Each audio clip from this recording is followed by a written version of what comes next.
46 BCS পরীক্ষার live question solve যে আয়োজন, সেই আয়োজনে আজকের এই মেগা আয়োজনে বিসিএস পরীক্ষার যে পরীক্ষার প্রশ্নটি হয়ে গেল, কিছুক্ষণ আগে পরীক্ষা হয়ে গেল, 46 বিসিএস পরীক্ষার প্রশ্ন হয়ে গেল, সেই প্রশ্নের আমরা সর্বোচ্চ নির্ভুল প্রশ্ন সমাধান করার চেষ্টা করব।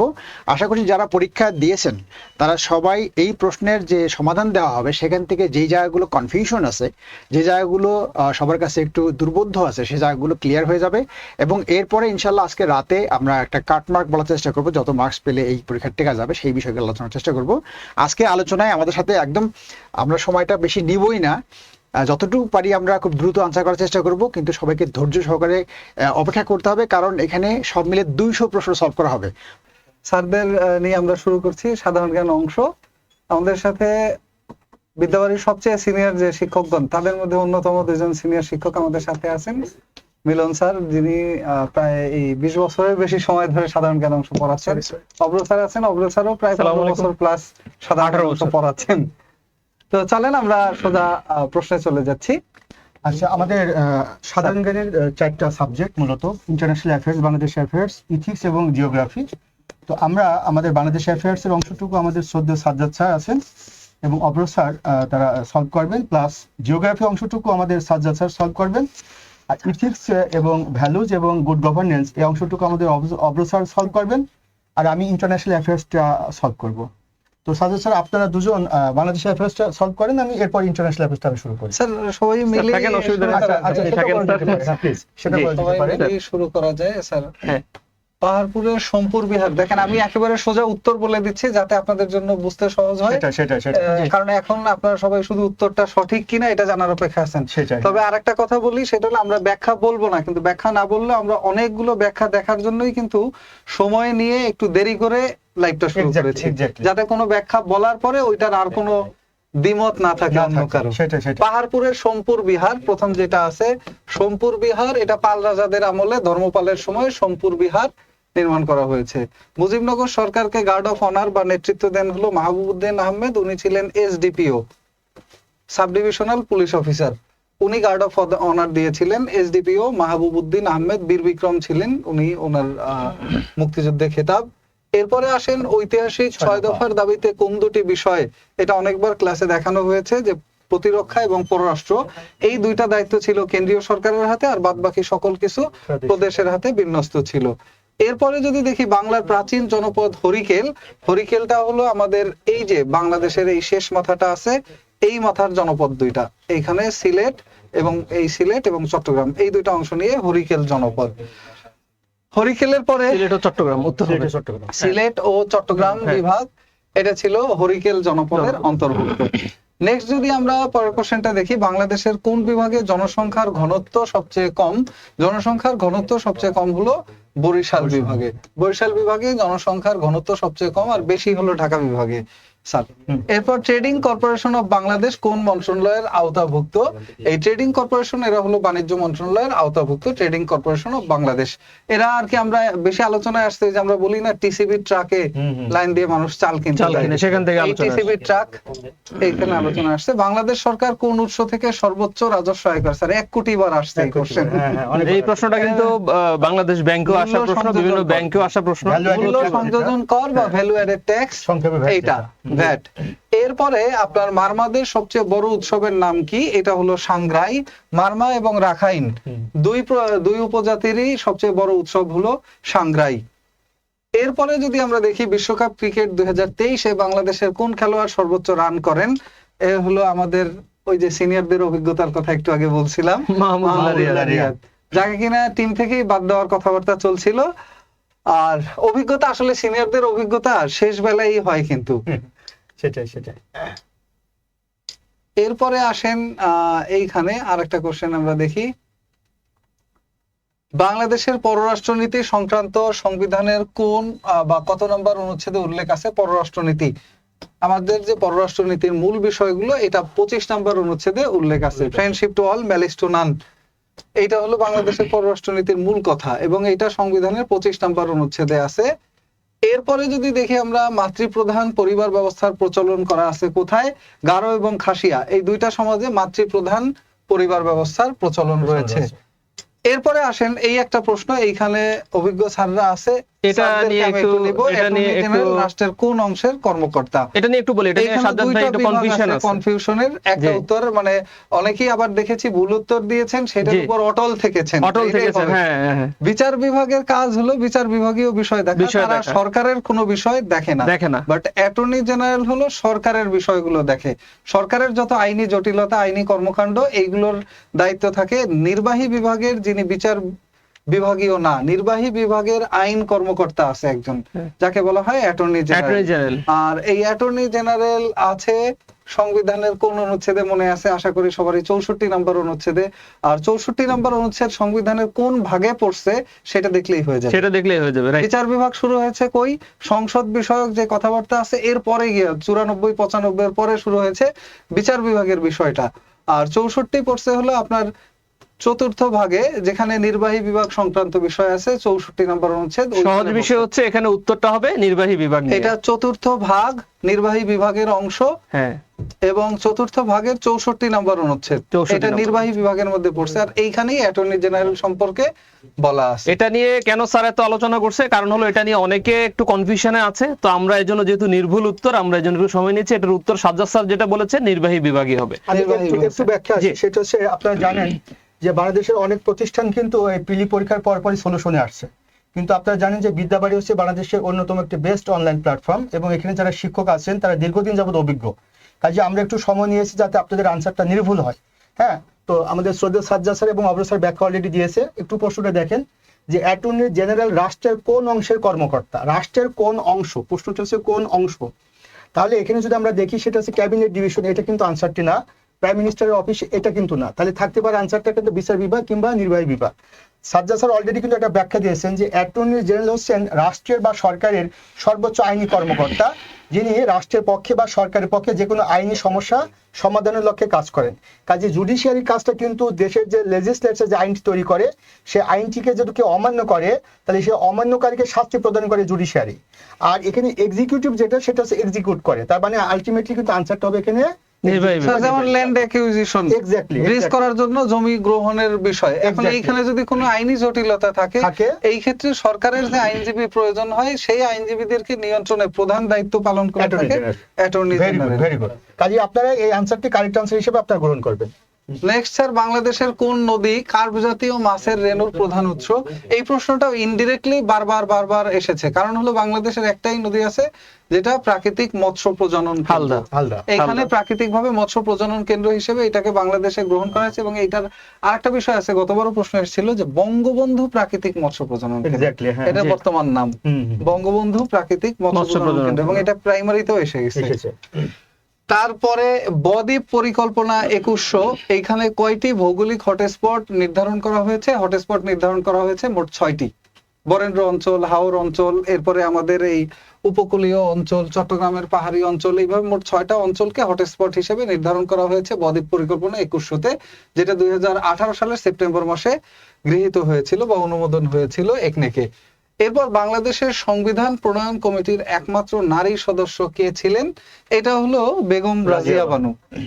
আচ্ছা, সম্মানিত স্যাররা এখানে আছে, আমি বলবো শ্রদ্ধেয় স্যারও কিছু প্রশ্ন উত্তর করুক। আমি একাই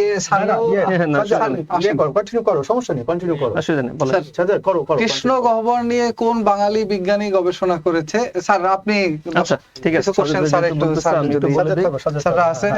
কৃষ্ণ গহ্বর নিয়ে কোন বাঙালি বিজ্ঞানী গবেষণা করেছে? অনেক বিখ্যাত একজন মানুষ, আমাদের দেশের একজন গর্ব, জামাল নজরুল ইসলাম স্যার এটা করেছেন। কোন ক্ষেত্রে অবদানের জন্য প্রধানমন্ত্রী শেখ হাসিনা 2016 সালে প্ল্যানেট 50-50 চ্যাম্পিয়ন পদক পান? আমরা কিন্তু আমাদের ক্লাসে বলেছিলাম, মিলন স্যার, সাজ্জাদ স্যার, আমরা সবাই বলেছিলাম যে বঙ্গবন্ধু শেখ মুজিবুর রহমান এবং আমাদের মাননীয় প্রধানমন্ত্রী শেখ হাসিনাকে নিয়ে কিন্তু প্রশ্ন আসবে। সেই প্রশ্নটা কিন্তু চলে এসেছে এবং এটার উত্তর হবে নারীর ক্ষমতায়ন। উত্তর হবে কি?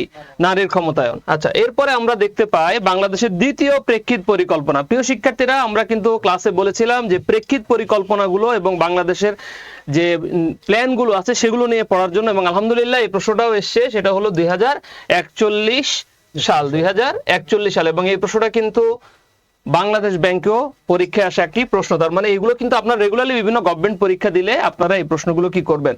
পাবেন। ঠিক আছে। আচ্ছা, এরপরে আমরা একটু যদি দেখি, সেটা হচ্ছে আমরা দেখতে পাই 2022-23 অর্থ বছরে কোন দেশ থেকে পণ্য রপ্তানি বাবদ সবচেয়ে বেশি আয় করেছি আমরা? এটার উত্তর হবে স্যার কি হবে? যুক্তরাষ্ট্র হবে। বাংলাদেশের নবীনতম নদী কোনটি? প্রিয় শিক্ষার্থীরা, এই ব্যাখ্যাটা আমি একটু সাজ্জাদ স্যারকে জিজ্ঞেস করবো। এটার উত্তরটা হবে জিঞ্জিরাম। স্যার আপনি যদি একটু বলেন যে আমরা আসলে কেন জিঞ্জিরাম এটা দিচ্ছি? একেবারে সহজ একটা ব্যাখ্যা হলো স্যার, পদ্মা, যমুনা, মেঘনা তিনটাই Excellent. পুরাতন নদী। স্যার খুব সুন্দর একটা ব্যাখ্যা দিয়েছে। পদ্মা, যমুনা, মেঘনা হলো স্যার পুরাতন নদী। সেজন্য আমাদের উত্তরটা কি দিব আমরা? জিঞ্জিরাম। জিঞ্জিরাম। ওকে। মুজিব একটি জাতির রূপকার, চলচ্চিত্র পরিচালককে বলেছিলাম একটু আগে যে বঙ্গবন্ধুকে নিয়েও প্রশ্ন আসবে। এটা হলো শ্যাম বেনেগাল। বঙ্গবন্ধু শেখ মুজিবুর রহমান জাতিসংঘের সাধারণ পরিষদের 1974 সালের কোন মাসে বাংলায় বক্তৃতা দেন? এটা হলো আমরা জানি 29তম অধিবেশনে 136তম দেশ হিসেবে আমরা 29তম অধিবেশনে 136তম দেশ হিসেবে আমরা সদস্যপদ লাভ করি এবং বঙ্গবন্ধু সেপ্টেম্বর 1974 বঙ্গবন্ধু শেখ মুজিবুর রহমান জাতিসংঘের সাধারণ পরিষদে বাংলায় বক্তৃতা দেন। এর পরের প্রশ্নটা আমরা একটু দেখি। দ্য ফোরশ্যাডোয়িং অফ বাংলাদেশ, হ্যাঁ, গবেষণা গ্রন্থটির লেখককে? এটা হবে হারুনুর রশিদ। এটা কি হবে? হারুনুর রশিদ। হারুনুর রশিদ। আচ্ছা, এরপর আমরা সবচেয়ে সহজ, গুরুত্বপূর্ণ এবং প্রত্যেকটা মানুষের আমাদের বাঙালি হিসেবে, বাংলাদেশী হিসেবে জানা দরকার যে বাংলাদেশের রাষ্ট্রপতিকে? আমাদের বঙ্গবন্ধু শেখ মুজিবুর রহমান হলেন বাংলাদেশের প্রথম রাষ্ট্রপতি। ঠিক আছে। আচ্ছা, এরপরে আমরা এই পাশে চলে আসি। প্রিয় শিক্ষার্থীরা, আমরা চেষ্টা করছি একটু দ্রুত সলিউশন দেওয়ার জন্য। আচ্ছা, এটা একটা, স্যার আমি এটা নিয়ে একটু বলি, এটা নিয়ে অনেক মানুষ অনেক কনফিউজড যে দ্বাদশ জাতীয় সংসদ নির্বাচনে ভোটার উপস্থিতির হার কত শতাংশ ছিল? এটা 40%, ম্যাক্সিমাম জায়গাগুলোতে দেওয়া আছে 40%। তো এখন ম্যাক্সিমাম মানুষের হচ্ছে বলছে স্যার এটা কেউ বলছে 40.8, কেউ বলছে 40.9। আসলে এটার উত্তর হবে 41.8%। আপনি যদি দেখেন যে আমাদের ইসি উনি কিন্তু বলে দিয়েছিলেন যে 41.8%। কাজী হাবিবুল আউয়াল 41.8 হবে এটার উত্তর। সো এটা নিয়ে কনফিউজ হওয়ার কোনো কিছু নাই। যারা 164 না 65 জন্য কল লিখলে তাহলে কিন্তু বিপদ। উত্তর ভুল। এটা 41.8 হবে। ঠিক আছে। ওকে, এরপরে আমরা দেখি বাংলাদেশ। একটু যদি অ্যাড করি, কপোত নামে একটা অ্যাপস আছে, ওই অ্যাপস এর মাধ্যমে আমরা নির্বাচনের সময় নির্বাচনের ফলাফল, স্যার কিন্তু একজন নির্বাচন কর্মকর্তা আছে, স্যার এটা একটু বলেন আরো please আপনি। সন্দেহ থাকলে কপোত নামে যে অ্যাপটা আছে, অ্যাপস ডাউনলোড করে ওইখানে এটা ফলাফল কপোত নামে অ্যাপ ডাউনলোড করে ওই ফলাফলটা আপনারা ওখান থেকে দেখে নিন। ঠিক আছে, আমাদের সাজ্জাদ স্যার বলে দিয়েছেন, কন্ট্রাডিকশন বা কন্ট্রাডিকশনে যাব না আমরা। হ্যাঁ, আপনারা ওখান থেকে দেখে নিন। বাংলাদেশ সংবিধানের কত নম্বর অনুচ্ছেদ অনুযায়ী রাষ্ট্রপতি প্রধান বিচারপতি নিয়োগ দেন? এটা কত হবে বলি তো আমরা?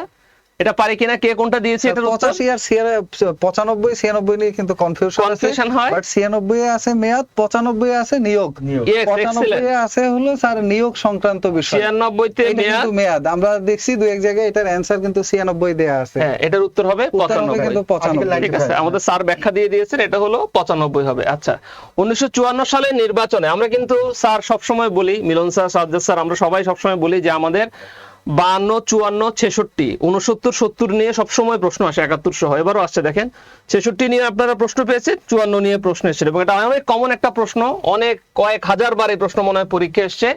54 সালের নির্বাচনে যুক্তফ্রন্ট 223টা আসন কি করে? লাভ করে। 223টা আসন লাভ করে। কেমন? ওকে। বাংলাদেশের সর্বাধিক জনশক্তি রপ্তানি করে কোন দেশে? এটা আমরা বলতে পারবো কিনা? কোথায় রপ্তানি করি? বাংলাদেশ সবচেয়ে বেশি জনশক্তি কোথায় রপ্তানি করে বলি তো আমরা? স্যার এটাও কিন্তু অনেককে দেখছি আমরা ভুল হতেছে, মানে মানুষ মনে করে কি গ্রামের সবার চাচতো ভাই আত্মীয় স্বজন মালয়েশিয়া থাকে, তাহলে মালয়েশিয়া গেছে, কিন্তু এটা সৌদি আরব। আমি স্যার এটা সলিউশন কিন্তু স্যার অনেকের, আমি একটু আগে অনেকের সলিউশন মালয়েশিয়া দেখেছি। এটার উত্তর হবে স্যার সৌদি আরব। সৌদি আরব হবে এটার উত্তর, সৌদি আরব হবে। আচ্ছা, এরপরে কতজন নারী 2023 সালে বেগম রোকেয়া পদক পেয়েছেন? এটা কেউ বলবো, বলেন তো এটার উত্তর কত হবে? দেখি আপনারা পারেন কিনা। 3 জন, 4 জন, 5 জন, 6 জন, কতজন হবে? কতজন হবে এটা দেখি, এটার উত্তরটা আপনারা পারেন কিনা? কারণ আমরা পদক পুরস্কার নিয়ে সবসময় বলেছি। পুরস্কার স্যার এইটাও পাস, আর আগে একটা যেটা দিছিল বেগম ফজিলাতুন্নেসা, ওইটাও পাস। স্যার এটা কিন্তু অনেকে 6 দিয়েছে আমি দেখছি। এটার উত্তর হবে কত? 5। এটার উত্তর হবে 5। আচ্ছা, এরপরে আমরা বলি বাংলাদেশের প্রথম ওয়ানডে এবং টেস্ট সিরিজ জয় করে কোন দেশের বিপক্ষে? এটা হলো, এরা সবাই জানে, এটা সবাই জানেন, এটা নিয়ে বলার কিছু নাই। এটা হলো জিম্বাবুয়েকে দিয়ে দিবেন, এটা হলো জিম্বাবুয়ের। কেমন? আচ্ছা, এরপরে আমরা আমাদের অত্যন্ত আন্তর্জাতিকটা দিয়ে দাও, উপরে না, উপরে এটা একটু উপরে, ভূগোল একটু দেখি উপরে। উপরে দিছো আচ্ছা হ্যাঁ, এই যে উপরে আন্তর্জাতিক অংশ। এরপরে আপনাদের আন্তর্জাতিক বিষয়গুলো সলভ করবে সাজ্জাদ তুমি 10টা বলো। আমাদের প্রিয় মানুষ প্রিয় শিক্ষক সাজ্জাদ ভাই আছেন, মিলন স্যার আছেন, সাজ্জাদ স্যার বলবেন আগে প্রথম 10টা। হ্যাঁ আমি আসি, তুমি সমস্যা নেই, বলি ভালো লাগছে। আচ্ছা, আমি একটু বলে রাখি, সেটা হচ্ছে যে আমি আবার রিপিট করছি যে পরীক্ষার পরপরই কিন্তু অনেক প্রতিষ্ঠান আপনাদের একটা সলভ দিয়েছে, এবং আমি মনে করি বাংলাদেশের অ্যাসপেক্টে বাংলাদেশ সিভিল সার্ভিস এটি একটি লার্জেস্ট কম্পিটিটিভ এক্সাম এবং প্রেস্টিজিয়াস এক্সাম বা প্রেস্টিজিয়াস জব হচ্ছে সিভিল সার্ভিস। কাজে আপনারা যারা পরীক্ষা দিয়েছেন অধীর আগ্রহে আছেন যে সঠিক আনসারটি পাওয়ার জন্য। আমরা কিন্তু সাথে সাথে আনসারটি দিতে পারতাম, বাট আমরা সাথে সাথে আনসারটি না দেওয়ার কারণ হচ্ছে যে আমরা প্রশ্নগুলো ভালো করে রিসার্চ করছি। প্রশ্নের মধ্যে যে অপশনগুলো দেওয়া আছে উত্তর আকারে, অনেকে মনে করতে পারে যে এই আনসারটি, কিন্তু এর মধ্যে কিন্তু পেঁচানো আনসার আছে কিছু। এই বিষয়গুলোকে গুরুত্ব দেওয়ার কারণে কিন্তু আমরা একটু আনসারটা একটু দেরি করে দিচ্ছি, বাট শতভাগ নিশ্চিত থাকেন আমাদের পক্ষ থেকে যে আনসারটা দেওয়া হচ্ছে এটা সঠিক আনসার, এবং এই আনসারে আঙ্গিকে আপনাদের স্কোর নির্ধারিত হবে ইনশাল্লাহ। সাজ্জাদ, জি, carry on, please, হ্যাঁ, বলো। স্যার, প্রথম প্রশ্ন, বিশ্ব শরণার্থী দিবস এটা হলো 20 জুন, এটা 20 নিয়ে জুন। কোনো কনফিউশন কোনো নেই। confusion নেই। 20 জুন হলো শরণার্থী দিবস। শরণার্থী দিবস, হ্যাঁ। এরপরে জাতিসংঘ মাদক ও অপরাধ সংক্রান্ত সংস্থা ইউএনওডিসি এর প্রধান কার্যালয় হ্যাঁ, ভিয়েনা, অস্ট্রিয়া এগুলোর ভিয়েনা। কোনো কনফিউশন নেই, Confusion- এগুলোর উত্তর সঠিক, হ্যাঁ। উত্তর ভিয়েনা। তারপরে বাংলাদেশ ভারত স্থল সীমান্ত সংক্রান্ত প্রোটোকল, স্যার এইটা যদি স্যার এটা আপনি একটু ব্যাখ্যা করে দেন আচ্ছা, স্যার। আমি এটার একটু বলি, বিষয়টা সেটা আপনি হচ্ছে একটু যে আমরা বলেন। জানি 1971 আমরা লিবারেটেড হয়েছি পাকিস্তানের কাছ থেকে, এবং এটির হওয়ার ক্ষেত্রে ইন্ডিয়া কিন্তু আমাদেরকে অনেক কোঅপারেট করেছে, এবং এই কারণে 1974 এর 16 মে 1974 সালের 16 মে বঙ্গবন্ধু শেখ মুজিবুর রহমানের সাথে শ্রীমতী ইন্দিরা গান্ধীর একটা চুক্তি হয়, যেটিকে বলা হয় India Bangladesh land boundary agreement বা বাংলাদেশ ভারত স্থল সীমান্ত চুক্তি বা ইন্ডিয়া মুজিব চুক্তি। কিন্তু এখানে প্রশ্নটি ছিল কিন্তু স্থল সীমান্ত, সাজ্জাদ তুমি খেয়াল করো, স্থল সীমান্ত সম্পর্কিত প্রোটোকল, এখানে কিন্তু প্রশ্নটি ছিল প্রোটোকল নিয়ে। এখানে কিন্তু চুক্তি নিয়ে প্রশ্নটি আসেনি, কিন্তু অনেক প্রতিষ্ঠান হয়তো আনসারটি 1974 সালে দিতে পারে, বাট আনসারটি কিন্তু আলটিমেটলি হবে 11 সালে এই প্রোটোকলটা এটি অনুমোদন করা হয়েছে। হ্যাঁ, ক্যারি অন। স্যার, এই প্রোটোকল স্বাক্ষর, তাহলে আমরা উত্তর 2011 সালে, এটা হলো প্রোটোকল। তো তারপর একটা রিপিট কোশ্চেন স্যার, এটা 40তম বিসিএস এসে গেছে। আলেপ্পো শহর কোথায়? আলেপ্পো শহর হলো কোথায়? এটা হচ্ছে হ্যাঁ সিরিয়ার একটা শহর আলেপ্পো। সিরিয়ায় তখন ওই যে যুদ্ধ চলছিল স্যার, এই জন্য তখন প্রশ্নটা এসেছিল। এবং এইখানে ওই যে অনেক পুরাতন নিদর্শন ছিল। হ্যাঁ হ্যাঁ। উন্নয়নশীল দেশসমূহের বৈশ্বিক জোট G77 এর বর্তমান সদস্য। স্যার এটা যদি আপনি একটু বলেন স্যার, বিষয়টা হলো যে আমরা জানি যে যেহেতু এটি প্রিলিমিনারি টেস্ট এবং এখানে প্রশ্ন এবং আনসার দেয়া থাকে, কাজে প্রিলিমিনারি টেস্টে কোনো পরীক্ষার্থী কিন্তু আলটিমেটলি সে ইন্ডিপেন্ডেন্ট না, সে যা ইচ্ছা মতো সে লিখতে পারে না। এটা রাইটিং টেস্টে বা রিটেন টেস্টে এটা সম্ভব। যেহেতু প্রিলিমিনারি পরীক্ষায় প্রশ্ন থাকে এবং তার একটা আনসার থাকে, এবং যিনি প্রশ্নকর্তা তিনি কিন্তু একটা আনসার অলরেডি পিএসসিতে দিয়েছেন, কাজে একটা আনসার কিন্তু এখানে হবে। তো বর্তমানে এটির সদস্য সংখ্যা কিন্তু 134, বাট যেহেতু 134 সেখানে আনসারটা নেই, আর কাছাকাছি আনসারটা কিন্তু যেহেতু 135 আছে, কাজে in our opinion right answer should be 135। এটি হতে পারে বলে আমরা মনে করছি। হ্যাঁ, please Sajjad. Thank you thank you. মানে কম্পিউটারে একটা সঠিক উত্তর অবশ্যই আপলোড করা থাকে একটা সঠিক উত্তর। সেই ক্ষেত্রে যেহেতু 134 নেই, কাছাকাছি উত্তর হিসেবে 135 স্যার যেটা বললেন। 2030 সালের মধ্যে বিশ্বের দরিদ্র নারী পুরুষ ও শিশুর সংখ্যা অর্ধেকে নামিয়ে আনতে হবে। এটি টেকসই উন্নয়ন লক্ষ্যমাত্রার কোন অভিষ্ট লক্ষ্য? এটা হলো টার্গেট 1.2। টার্গেট 1.2 যদি হতো যে এসডিজি এর গোল কতটি, তাহলে এটা প্রাইমারি কোশ্চেন। আর বিসিএস এর কোশ্চেন হলে তাহলে এই টার্গেটগুলোকে আরো গোলগুলোকে টার্গেটে ভেঙে দেখানো হয়েছে। এবারে স্যার আপনার আন্তর্জাতিক প্রশ্ন নিয়ে স্যার আপনার যদি একটু মতামত থাকে বা আপনি কেমন আসলে দেখেন স্যার? বিসিএস এর প্রশ্ন সব সময় কিন্তু একটা স্ট্যান্ডার্ড ফলো করা হয়, আর বিসিএস এর প্রশ্নটা কিন্তু আমার কাছে মনে হয় এটা আপেক্ষিক। এটা ইম্পর্টেন্ট এটা ইম্পর্টেন্ট না। ব্যাপারটা হচ্ছে যে যারা বিসিএস পরীক্ষায় পার্টিসিপেট করে, হ্যাঁ যারা পার্টিসিপেট করে তারা আন্তর্জাতিকের বিভিন্ন ঘটনাগুলোর সাথে কতটা সম্পৃক্ত। এই যে বিভিন্ন সম্মেলনগুলো হচ্ছে, কোথায় হচ্ছে, বিভিন্ন হেডকোয়ার্টার্স গুলো, তা আমার কাছে মনে হয় এই প্রশ্নটা একটা স্ট্যান্ডার্ড প্রশ্ন। এটা খুব বেশি ইজিও হয়নি, আবার খুব বেশি ডিফিকাল্ট হয়নি। সংক্ষেপে স্ট্যান্ডার্ড কোশ্চেন। সাজ্জাদ প্লিজ। এরপরে যদি আমরা দেখি, পরে আছে বৈশ্বিক উন্নয়ন উদ্যোক্তা, এটার প্রস্তাবক কে? এটার প্রস্তাবক মোটামুটি যত জায়গায় পাওয়া গেছে, এটার উত্তর চীন পাওয়া গেছে। বৈশ্বিক উন্নয়ন উদ্যোক্তা, এটার উদ্যোক্তার প্রস্তাবক হচ্ছে চীন, প্রস্তাবক দেশ। তারপরে আছে বাংলাদেশ কত সালে আন্তর্জাতিক শ্রম সংস্থা বা আইএলও এর সদস্য পদ লাভ করে? উত্তর হলো 1972 সালে। 1972 সালে মার্চ মাসে বাংলাদেশ আইএলও এর সদস্য পদ লাভ করে। 1972 সালে আইএলও এর সদস্য পদ লাভ করে। বাংলাদেশের অভিবাসী নারী শ্রমিকদের সর্বাধিক গন্তব্যস্থল হলো সৌদি আরব। এটা আপনারা সবাই জানেন এবং দেখেছেন ইতিমধ্যে। মানে গৃহকর্মী হিসেবে সবচেয়ে বেশি নারী শ্রমিক নিয়োগ দেওয়া হয়। COP28 সম্মেলনটি কি সম্পর্কিত? এটা সম্পর্কে দুইটা উত্তর এখানে কনফিউজিং উত্তর আছে। একটা হলো জ্বালানি, একটা হলো জলবায়ু পরিবর্তন। যদি আমরা জ্বালানি দিয়ে দেই তাহলে জ্বালানির মধ্যে জলবায়ু আসে না, সামগ্রিকভাবে জলবায়ু আসে না। বাট জলবায়ু দিলে উত্তর, জলবায়ুর মধ্যে জ্বালানি একটা অংশ আছে। যে আমাদের যে জীবাশ্ম জ্বালানি, এই জীবাশ্ম জ্বালানির ব্যবহার কিভাবে কমিয়ে আনা যায়, কারণ এর ফলে কি হয়, কার্বন নিঃসরণ হয় এবং গ্লোবাল ওয়ার্মিং বেড়ে যায়। গ্লোবাল ওয়ার্মিং বেড়ে যাওয়া প্লাস গ্রিন হাউস গ্যাসের নিঃসরণ বেড়ে যাওয়া, এইসব কারণে এইটা কমিয়ে আনার বিষয়ই বেশি কনসার্ন ছিল এবার বিশ্ব নেতাদের। বাট মূল ইস্যুটা হলো জলবায়ু পরিবর্তন। যেখানে আমরা এই উত্তরটা দিলে ওইটা চলে আসে, বাট ওইটা দিলে এই উত্তরটা চলে আসে না। তাই এটার উত্তর হিসেবে আমরা জলবায়ু পরিবর্তন নিব, যেহেতু এখানে বলা আছে কি সম্পর্কিত বিষয়, সামগ্রিক বিষয়টাকে ওভারঅল ওনারা এখানে হাইলাইট। আমি একটু সাজ্জাদ স্যারের সাথে অ্যাড করতে চাই, সেটা হলো আমরা স্যার যেটা বললেন, আমাদের শ্রদ্ধেয় মিলন স্যার, যে আমরা একটু সময় নিয়েছি কেন, আমরা ব্যাখ্যাগুলো স্যাররা বসে আমরা সবাই মিলে ঠিক করেছি যে আসলে কেন আমরা দিচ্ছি, কেন আমরা এটাকে সাজেস্ট করছি। সেটাই কিন্তু স্যার এই COP28 এর মধ্যে ব্যাখ্যা করে দিলেন যে আমরা এটা কেন উত্তর এটা সাজেস্ট করছি। আমরা দেখবেন আমাদের পুরো লাইভে কিন্তু আমরা এই কোশ্চেন গুলো বলে দিচ্ছি কোনটার উত্তর কেন দিতে যাচ্ছে, যেগুলো কনফিউজ। হ্যাঁ, তো সেজন্যই আসলে আমি একটু বলি, সেটা হচ্ছে যে আপনারা যারা পরীক্ষা দিচ্ছেন তারা জানবেন যে জলবায়ু সম্মেলনকে সংক্ষেপে বলা হয় কনফারেন্স অফ দ্য পার্টিজ, যেটিকে বলা হয় কনফারেন্স অফ দ্য পার্টিজ। তো কনফারেন্স অফ দ্য পার্টিজ এটা যততম সম্মেলন, সেই কনফারেন্স অফ দ্য পার্টিজের সংক্ষেপে COP COP, তারপরে সেই ডিজিটটা কিন্তু ইন্ডিকেট করা হয়। তো যেহেতু এখানে প্রশ্নটি আছে যে COP28 সম্মেলন, অর্থাৎ COP শব্দটি মানেই কিন্তু সেটা হচ্ছে জলবায়ু সম্মেলন। কাজে আমাদের সাজ্জাদ স্যার যে ব্যাখ্যাটা দিয়েছেন তার সাথে আমি আরো বেশি একমত পোষণ করছি, যেখানে অনেকেই কিন্তু আনসারটা দিতে পারে যে জ্বালানি নিরাপত্তা না, COP শব্দটি মানে হচ্ছে যে সেটা জলবায়ু সম্মেলন। আনসারটা হবে এখানে জলবায়ু সম্মেলন। Thank you.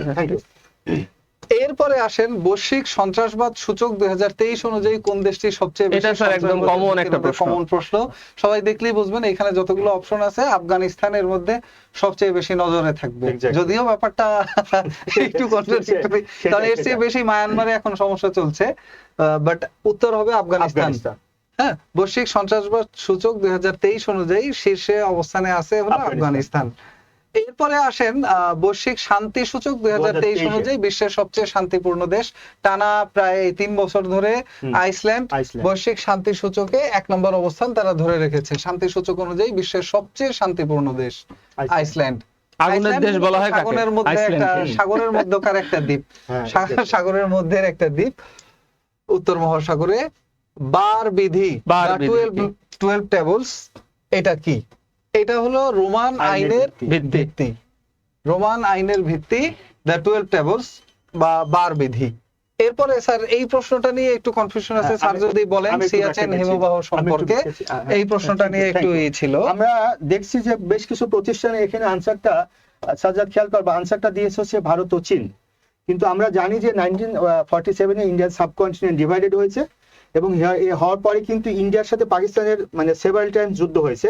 তার মধ্যে 1984 সালে এই সিয়াচেন হিমবাহকে কেন্দ্র করে কিন্তু ইন্ডিয়ার সাথে পাকিস্তানের একটা কনফ্লিক্ট হয়েছে। হ্যাঁ, তো যে কারণে আমরা কিন্তু সেই ইতিহাসটা যদি জানি যে সিয়াচেন হিমবাহকে কেন্দ্র করে ভারতের সাথে পাকিস্তানের 1984 সালে একটা সংঘর্ষ হয়েছে, সেদিক থেকে বিবেচনা করে কিন্তু এখানে আনসারটা আমরা অনেকেই যদি একটু চিন্তা করি তাহলে আনসারটা কিন্তু হবে পাকিস্তান এবং ইজি পাওয়া যাবে ভারত এবং পাকিস্তান। এবং সত্যিকার অর্থে যে সিয়াচেন হিমবাহ এটির অবস্থান হচ্ছে ভারত এবং পাকিস্তানের মধ্যে, কাজে এখানে চীনের কোনো সম্পৃক্ততা নেই।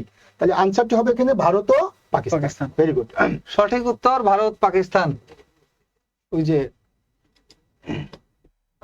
আচ্ছা ওই যে বিভিন্ন প্রতিষ্ঠানে কমেন্ট করছে। টেকসই উন্নয়ন লক্ষ্যমাত্রার এসডিজি এর চতুর্থ লক্ষ্যমাত্রা এটা হলো কোয়ালিটি এডুকেশন, আর 5 নম্বরে আছে নারীদের সম্পর্কে জেন্ডার ইকুয়ালিটি। এক্স্যাক্টলি, ওকে, এইটা একটা গুরুত্ব। আমি বলছিলাম 1 থেকে 5 এর মধ্যে থেকে যদি আসে এসডিজি 17টা গোল পড়া লাগবে না কষ্ট করে, 1 থেকে 5 আর 13 নম্বর গোল যেটা পরিবেশ সংক্রান্ত গোল ছিল। সো এর পরের প্রশ্ন যদি আমরা দেখি, পরের প্রশ্ন আছে জৈব নিরাপত্তা বিষয়ক যে Convention চুক্তি, যেটা, হ্যাঁ। এটা বায়োডাইভার্সিটি টু দা স্যার, এটা নিয়ে কনভেনশন আপনি একটু অন বায়োলজিক্যাল এটা এই ডাইভার্সিটি। প্রশ্ন রিপিট হয়েছে। এই প্রশ্নটা একটা রিপিট কোশ্চেন। জাতিসংঘের জৈব নিরাপত্তা চুক্তি যেটা আছে, Exactly. এইটা হলো কার্টাগেনা প্রটোকল। Cartagena protocol. তিনটা প্রটোকল সবসময় আসে, Montreal protocol, Kyoto protocol, Cartagena Cartagena protocol. Protocol. এই তিনটা প্রটোকলই সবচেয়ে বেশি আলোচিত হয়। এই তিনটা নিয়েই বেশি, যদি বিগত সালে একটা 1987, একটা 97, আর একটা হলো এই কার্টাগেনা 2000 সালে কার্টাগেনা প্রটোকল জৈব নিরাপত্তা চুক্তি। নেক্সট স্যার, এই যে ফ্রাইডে ফর ফিউচার, এইটা স্যার পরিবেশবাদী আন্দোলন। পরিবেশবাদী আন্দোলন, যতগুলো আন্দোলন আছে তার মধ্যে সবচেয়ে বেশি আলোচিত ছিল গ্রেটা থুনবার্গ, এক্স্যাক্টলি। যে মূলত লিডিং দিয়েছিল সুইডেনের পরিবেশবাদী একটা আন্দোলন। আন্তর্জাতিক আদালতের যে সভাপতি, এই সভাপতির মেয়াদ কত বছর? 3 বছর। এই প্রশ্নটা সচরাচর খুব বেশি আসে নাই, একটু এটা রেয়ার। স্যার আন্তর্জাতিক question. আদালতের সবসময় হচ্ছে বিচারকের মেয়াদটা আসে এই প্রথম 3 মেয়াদ বছর। আসে, এবার আসে সভাপতির মেয়াদ। সভাপতি কিন্তু আমরা স্যার ক্লাসে পড়াই, আমাদের শিটেও আছে এটা। স্যার এবার দেখেন, ন্যাটো খুব বেশি আলোচিত বিষয় ছিল, North Atlantic Treaty Organization, but প্রশ্নটা আসছে যৌথ নিরাপত্তার ধারণা কোথায় ব্যক্ত করা হয়েছে, আর্টিকেল নাম্বার কততে? স্যার আমি এখানে একটু ব্যাখ্যা দিচ্ছি। আপনারা জানেন যে 1945 এ সেকেন্ড ওয়ার্ল্ড ওয়ার যখন শেষ হয়ে গেল, শেষ হয়ে যাওয়ার পরে ফর্মার সোভিয়েত ইউনিয়ন এবং আমেরিকার মধ্যে একটা কোল্ড ওয়ার চলছিল। সেই সময় আটলান্টিক অঞ্চলে সোভিয়েত ইউনিয়নকে মোকাবেলা করার জন্য আমেরিকা এবং তার অ্যালাইগুলো মিলে একটি জোট গঠন করে, যার নাম হচ্ছে নর্থ আটলান্টিক ট্রিটি অর্গানাইজেশন। তো সেই ন্যাটো সনদের যে 5 নম্বর আর্টিকেলে সেখানে কালেকটিভ ডিফেন্সের কথা বলা আছে। কালেকটিভ ডিফেন্স মানে হচ্ছে যে ন্যাটোভুক্ত সদস্য রাষ্ট্র যারা আছে, তারা কোনো একটি রাষ্ট্র যদি অন্য কোনো রাষ্ট্র কর্তৃক আক্রান্ত হয়, তাহলে আক্রমণটা ন্যাটোভুক্ত প্রতিটি রাষ্ট্রকে করা হয়েছে বলে ধরে নেওয়া হয়। এটিকে বলে কালেকটিভ ডিফেন্স বা কালেকটিভ সিকিউরিটি। কাজে এখানে আনসারটা হবে এখানে আর্টিকেল 5। এই হচ্ছে বিষয়টা। হ্যাঁ সাজাদ, এরপরে স্যার যদি আমরা দেখি, আন্তর্জাতিক সম্পর্কের কোন তত্ত্বটি আন্তর্জাতিক প্রতিষ্ঠানে কার্যকরী ভূমিকার বিষয়ে ইতিবাচক ধারণা প্রদান করে? এটাও একটা কনফিউজিং কোশ্চেন, অনেকে অনেক কিছু উত্তর দিচ্ছে স্যার। হ্যাঁ, এটার আনসারটা হবে হচ্ছে উদারবাদ। এটার আনসারটা হবে উদারবাদ বা আদর্শবাদ। বেস্ট আনসার হচ্ছে উদারবাদ। আচ্ছা, আমি সাজ্জাদ এবং আমাদের অভ্র স্যার, আমাদের আরেকটা অংশ যেটা হচ্ছে ইথিক্স এবং জিওগ্রাফি, সেটি স্যার দুজন স্যার সলভ করবেন, আমিও থাকবো সাথে। এখানে মনে হয় আরো একটু বাকি আছে। কিছু বাকি আছে না? জি স্যার, আরো বাকি আছে। ও কোশ্চেন আরো আচ্ছা বাকি আছে, 90, 95। না, এই সাবজেক্টটা নেই, এই সাবজেক্টে আর নেই, এই সাবজেক্টটা নেই। 95। জিওগ্রাফি আর ইথিক্সটা দাও। ভূগোল স্যার, সাজ্জাদ স্যার ভূগোলটা সলভ করে দেন। সাজ্জাদ সলভ করে দাও। সলভ করে দেন ভূগোলটা। আচ্ছা, আমি একটা সেকেন্ড একটু কথা বলি। জি স্যার, জি। আচ্ছা, আমি কোনো প্রতিষ্ঠানের নাম বলছি না, আপনারা অনেকে হয়তো রেফারেন্স দিচ্ছেন যে বিভিন্ন প্রতিষ্ঠান এই সলভটা দিয়েছে। তো আমি কিন্তু আবারও রিপিট করছি যে আমরা কিন্তু প্রশ্নটি পাওয়ার সাথে সাথে কিন্তু একটা সলভে আসতে পারতাম, বাট ইতিমধ্যে বুঝতে পারছেন কিছু আনসার কিন্তু কন্ট্রাডিক্টরি হচ্ছে। অর্থাৎ আপনারা হয়তো মনে করছেন যে আমরা একটা সলভ দিচ্ছি আর আরেকটা প্রতিষ্ঠান বা আরো প্রতিষ্ঠান আরেক রকম সলভ দিচ্ছে। তো কারণটা নিশ্চয়ই বুঝতে পারছেন কেন আমরা সময়টা নিয়েছি, এবং আমরা কিন্তু এই প্রশ্নগুলো এবং এর উত্তরগুলো কিন্তু গবেষণা করে কিন্তু আপনাদের সঠিক আনসারটা দিচ্ছি। কাজেই শতভাগ নিশ্চিত থাকেন আমাদের পক্ষ থেকে, অর্থাৎ বিদ্যাবাড়ির পক্ষ থেকে যে আনসারটি দেওয়া হচ্ছে এটা শতভাগ সঠিক আনসার। সাজ্জাদ স্যার 95 এর বাস্তববাদ ছিল, ওই যে 95। আমি যেহেতু আমাদের এখানে আসার আগে একটু বলি, মানে আমাদের আসছে না, এটা বাস্তববাদ হবে না, বাস্তববাদ কিন্তু হবে না। না, এটা হবে উদারবাদ। এটা উদারবাদ হবে, হ্যাঁ উদারবাদ হবে। আচ্ছা, এই হচ্ছে না। আচ্ছা, আরেকটা বিষয় বলি, সেটা হলো স্যার আপনাদের কাছে আমার একটা মানে ছোট্ট দুজনের কাছেই সাজেশন। সেটা হলো যে যেহেতু ওরা সামনে বিসিএস পরীক্ষা দিয়েছে, ওরা রিটেন প্রিপারেশন নিবে বা অনেকের হয়তো আজকে নাও হতে পারে, সো তাদের জন্য আসলে প্রিপারেশনটা তারা কিভাবে কন্টিনিউ করবে স্যার, একটু যদি টিপস দেন ওদেরকে আমাদের এটা আস্তে আস্তে, বা সাজ্জাদ স্যার যে কোনো একজন একটু যদি ধারণা দেন ওরা কিভাবে এই পড়াটা কমপ্লিট করবে বা রান রাখবে প্রিপারেশনটা ওদের। আসলে ফিক্সড করা দরকার যে ওনার আজকের পরের ডেস্টিনেশন কোন দিকে যাচ্ছে, এইটা ফিক্স করা জরুরি, এবং আগামীকালকে সকালের মধ্যেই সে আসলে কোন দিকে যাবে ওই দিকে ডিসিশন নেওয়া জরুরি। এখানে 3টা পার্টি হয়ে যাবে স্যার। একটা পার্টি যারা আসলে মাস্ট পাস করবেই করবে, যে কোনো ভাবে তাদের নাম্বার 120-এর উপরে উঠে গেছে, পাস করবেই করবে। একটা পার্টি আছে যাদের নাম্বার 100-র নিচে নেমে গেছে, ওরা মাস্ট ফেল করবেই করবে, ও পাস করবে না। তো তার টার্গেট রাখা উচিত 47, আর যে মাস্ট পাস করবেই করবে সে আজকের মধ্যে বা কালকের মধ্যে রিটেনের গাইড বইটই যে এখান থেকে কালেক্ট করতে পারে, প্রিভিয়াস প্রশ্নগুলো কালেক্ট করতে পারে, এগুলো করে কাজকর্ম শুরু করতে পারে। আর মধ্যম পন্থায় যারা আছেন, অর্থাৎ যারা পাস করবে কি ফেল করবে এটা নিশ্চিত না, 100 যাদের 105 থেকে 115 বা 120 এর নিচে এই মাঝখানের রেঞ্জের লোকজন থাকে মহাবিপদে, মহাপাপড়ে, যেটা আমরা ছিলাম 40 এর সময় স্যার। তো এদের জন্য করণীয় থাকে হলো সামনের প্রিলি প্রিপারেশনের সাথে এমন ভাবে প্রিপারেশন নেন যাতে আপনি যদি পাশ করে বসেন তাহলে রিটেনেরও অর্ধেক খানেক পড়া আগে আমি যদি বুঝি স্যার, হতাশ হওয়ার কোনো সুযোগ নাই, জীবনকে আগে নিতে হবে, গোল ফিক্স রেখে স্যার আগে নিতে হবে। স্যার আপনি ভূগোলটা সলভ কে করে দেন। কোন ভাগে আছে এইটা মাথায় রেখে যে আমি কোন ভাগে আছি সেই অনুযায়ী আপনি নিজেকে আজকে সন্ধ্যার মধ্যে সেট করে নেবেন। আর আজকেই পড়তে বসার দরকার নাই, আজকে চিল করেন অথবা একটু হতাশা যেটা আছে সেই হতাশাও এনজয় করেন। হিলি স্থল বন্দর বাংলাদেশের কোথাও অবস্থিত? এটাও দেখলাম, এটার উত্তর নিয়ে আবার কনফিউশন বাঁধাইছে। আমি আর আমার বউ এখানে গেছিলাম, আমরা ওই যে প্র্যাকটিক্যাল হাকিমপুর দিনাজপুর হিলি বর্ডারে আমরা গেছিলাম। এইখানে স্যার উত্তরটা একটু হাকিমপুর দিনাজপুর, এটা হলো হিলি বর্ডারে। এইখানে স্যার ওই যে মেকআপ টেকআপ কেনার জন্য গেছিলাম আমরা। ওইখানে ইন্ডিয়ান জিনিসপত্র পাওয়া যায়। সাজ্জাদ তোমাকে একটু ইন্টারাপ্ট করি। আচ্ছা, অনেকেই আপনারা কমেন্ট করছেন যে Bidyabari is the best platform. আসলে বিদ্যাবাড়ি বেস্ট স্যার উত্তর দিছে ঘোড়াঘাট দিনাজপুর। কনফিউশন শুরু হয়ে গেছে অলরেডি। আমি একটু বলতে চাই যে বিদ্যাবাড়ি বেস্ট নাকি বেটার নাকি গুড এটা আপনারা নির্ধারণ করবেন। তবে ইতোমধ্যে কিন্তু প্রুভেন হয়েছে যে বিদ্যাবাড়িতে যারা ক্লাস নিচ্ছেন এই শিক্ষকগুলো কিন্তু দীর্ঘদিন যাবত তারা কিন্তু অভিজ্ঞ মানুষ, হ্যাঁ, এবং আপনাদের যে আনসারগুলো দিচ্ছেন আমরা সেই আনসারগুলোর পেছনে কিন্তু লজিক্যালি লজিক দিচ্ছি, কিন্তু ইললজিক্যালি লজিক না, লজিক্যালি লজিক দিচ্ছি। কাজে বুঝতে পারছেন যে এই প্রতিষ্ঠান বেস্ট কিনা অলরেডি কিন্তু সেটি প্রুভেন। কাজে এতটুকু বলবো যে আপনারা বিদ্যাবাড়ির সাথে ছিলেন, থাকবেন এবং ভবিষ্যতে বিদ্যাবাড়ির পাশে থাকবেন। Sajjad please carry on. Sajjad ভাই আমরা একটু দ্রুত উত্তরগুলো বলে দিই। ঢাকা থেকে পূর্ব দিকে অবস্থিত একটি স্থানের সাথে দ্রাঘিমার পার্থক্য। পূর্ব দিকে সময় বাড়ে আর 45 1 ডিগ্রির জন্য বাড়ে হলো 4 মিনিট হারে, 1 ডিগ্রিতে বাড়ে 4 মিনিট হারে। 4 ইন্টু 45 ডিগ্রি সামনে বাড়লে 4 45 হয়, 4 40 160 আর 4 5 20 মানে হলো 180। 180 মিনিট মানে হলো 3 ঘন্টা। 3 ঘন্টা বাড়লে এখানে মধ্যাহ্ন 12টা, এর থেকে 3 ঘন্টা আগে গেলে হয় বিকাল 3টা। উত্তর হবে বিকাল 3টা। হলো বিকাল 3টা ঢাকা থেকে পূর্ব দিকের কোন স্থানের সময়। কোন দুটি প্লেটের সংযোগস্থল বরাবর মাউন্ট এভারেস্ট অবস্থিত? এটা আপনারা ম্যাপ দেখলে দেখবেন যে ইন্ডিয়ান ও ইউরেশিয়ান প্লেট যেটা আছে এই প্লেটের মাঝখানে, ইন্ডিয়ান ও ইউরেশিয়ান প্লেট যেটা, ইউরেশিয়ান মানে ইউরোপ আর এশিয়ার মাঝখানে, একেবারে ইউরোপের ওই মাথা, আর ইন্ডিয়ান মানে তো আমাদের ইন্ডিয়া একটা সাবকন্টিনেন্ট, এই দুইটার মাঝখানটায় বসছে হিমালয় পর্বতমালা। ইজিলি আপনারা ওইভাবে থিমেটিক্যালি চিন্তা করলেও এই উত্তরটাই পাবেন। একদিকে ইউরোপ, একদিকে আমাদের ভারতীয় উপমহাদেশ, তারপরে অন্যান্য যে আমাদের এশিয়ার বাকি অংশটা আছে কিন্তু শেষ দিকে, দক্ষিণ পূর্ব এশিয়া বা দূরপ্রাচ্য, এই অংশগুলো বাদ দিলে যেটা থাকে সেটাই ভারতীয় উপমহাদেশ। আর ওইদিকে শুরু হয় ইউরেশিয়া। ইন্ডিয়ান ও ইউরেশিয়ান প্লেটের সংযোগস্থল বরাবর মাউন্ট এভারেস্ট। মাউন্ট এভারেস্ট থেকে কিন্তু স্যার ওই যে নেপালিজরা সাগর মাথাটাকে ওকে। তো তারপরে আসেন উচ্চতা বৃদ্ধির সাথে ট্রপোমণ্ডলে বায়ুর ক্রমহ্রাসমান তাপমাত্রা হলো কত? এই প্রশ্নটার উত্তর, টু বি অনেস্ট, আমি এই প্রশ্নটার উত্তর অনেক খোঁজাখুঁজি করেছি, মোটামুটি যতটুকু আমি পেয়েছি এইটা, তবে আমি 100% কনফিডেন্টলি এটা বলছি না। যদি এর বাইরেও কারো কিছু বলার থাকে আপনারা বলতে পারেন, কারণ এইটার উত্তর আমরা যতটুকু পেয়েছি এইটা, এই প্রশ্নটাই আমরা একটা প্রশ্ন যেটা খুঁজে পাই নাই। সো একজন টিচারের সার্থকতা হলো যে আমি যেটা পাই নাই সেটা পাই নাই বলা, আপনাকে ভুল না বলা যে এটা সঠিক, সেটা এটা কিন্তু একটা সার্থকতার অংশ। তো আমি যতটুকু পেয়েছি 50-50 এইটাই হওয়ার কথা, কারণ এইটা সঠিক উত্তর আসে 9.5। 9.5 যেহেতু এখানে নাই সেহেতু এটা 8.5 ডিগ্রি হবে, যেহেতু একটা সঠিক উত্তর অবশ্যই থাকে। সো এর বাইরেও কারো কোনো কথা থাকলে বলতে পারেন, তবে এটা যে আমার কনফিউশন আছে সেটা আমি বলে দিলাম। হ্যাঁ, তো এটার উত্তর, সঠিক উত্তর 8.5 হবে, কারণ এটার মূল যে উত্তরটা দেখায় অঙ্ক করলে সেটা আসে 9.5 ডিগ্রি সেলসিয়াস।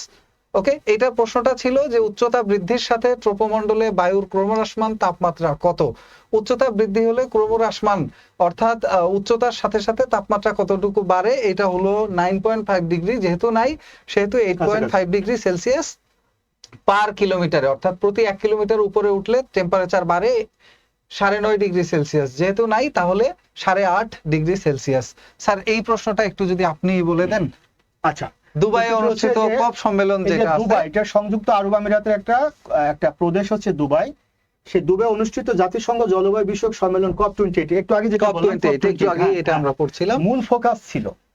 তাহলে আগের প্রশ্নের সাথে এই প্রশ্নের কিন্তু একটা সূক্ষ্ম পার্থক্য আছে, মানে COP28 কি সম্পর্কিত? তাহলে আগে ছিল কি সম্পর্কিত, তার মানে সেটা জলবায়ু সম্পর্কিত, মানে ওই সম্মেলনটা ছিল জলবায়ু সম্পর্কিত।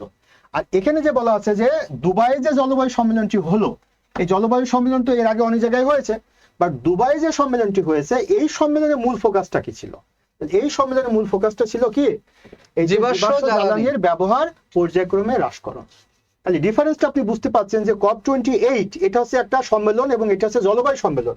আর দুবাই যে জলবায়ু সম্মেলনটা হলো সেই সম্মেলনের মূল ফোকাসটা ছিল জীবাশ্ম জ্বালানির ব্যবহার পর্যায়ক্রমে হ্রাস হ্রাস করা। করা। দেখেন ডিফারেন্সটা কিন্তু আমি বারবার করে কিন্তু আমরা বলে দিচ্ছি যে কেন আপনাদেরকে সময়টা নেওয়া হয়েছে আনসারটি দেওয়ার জন্য, একেবারে ব্যাখ্যাটা ক্লিয়ার করে দিয়েছি।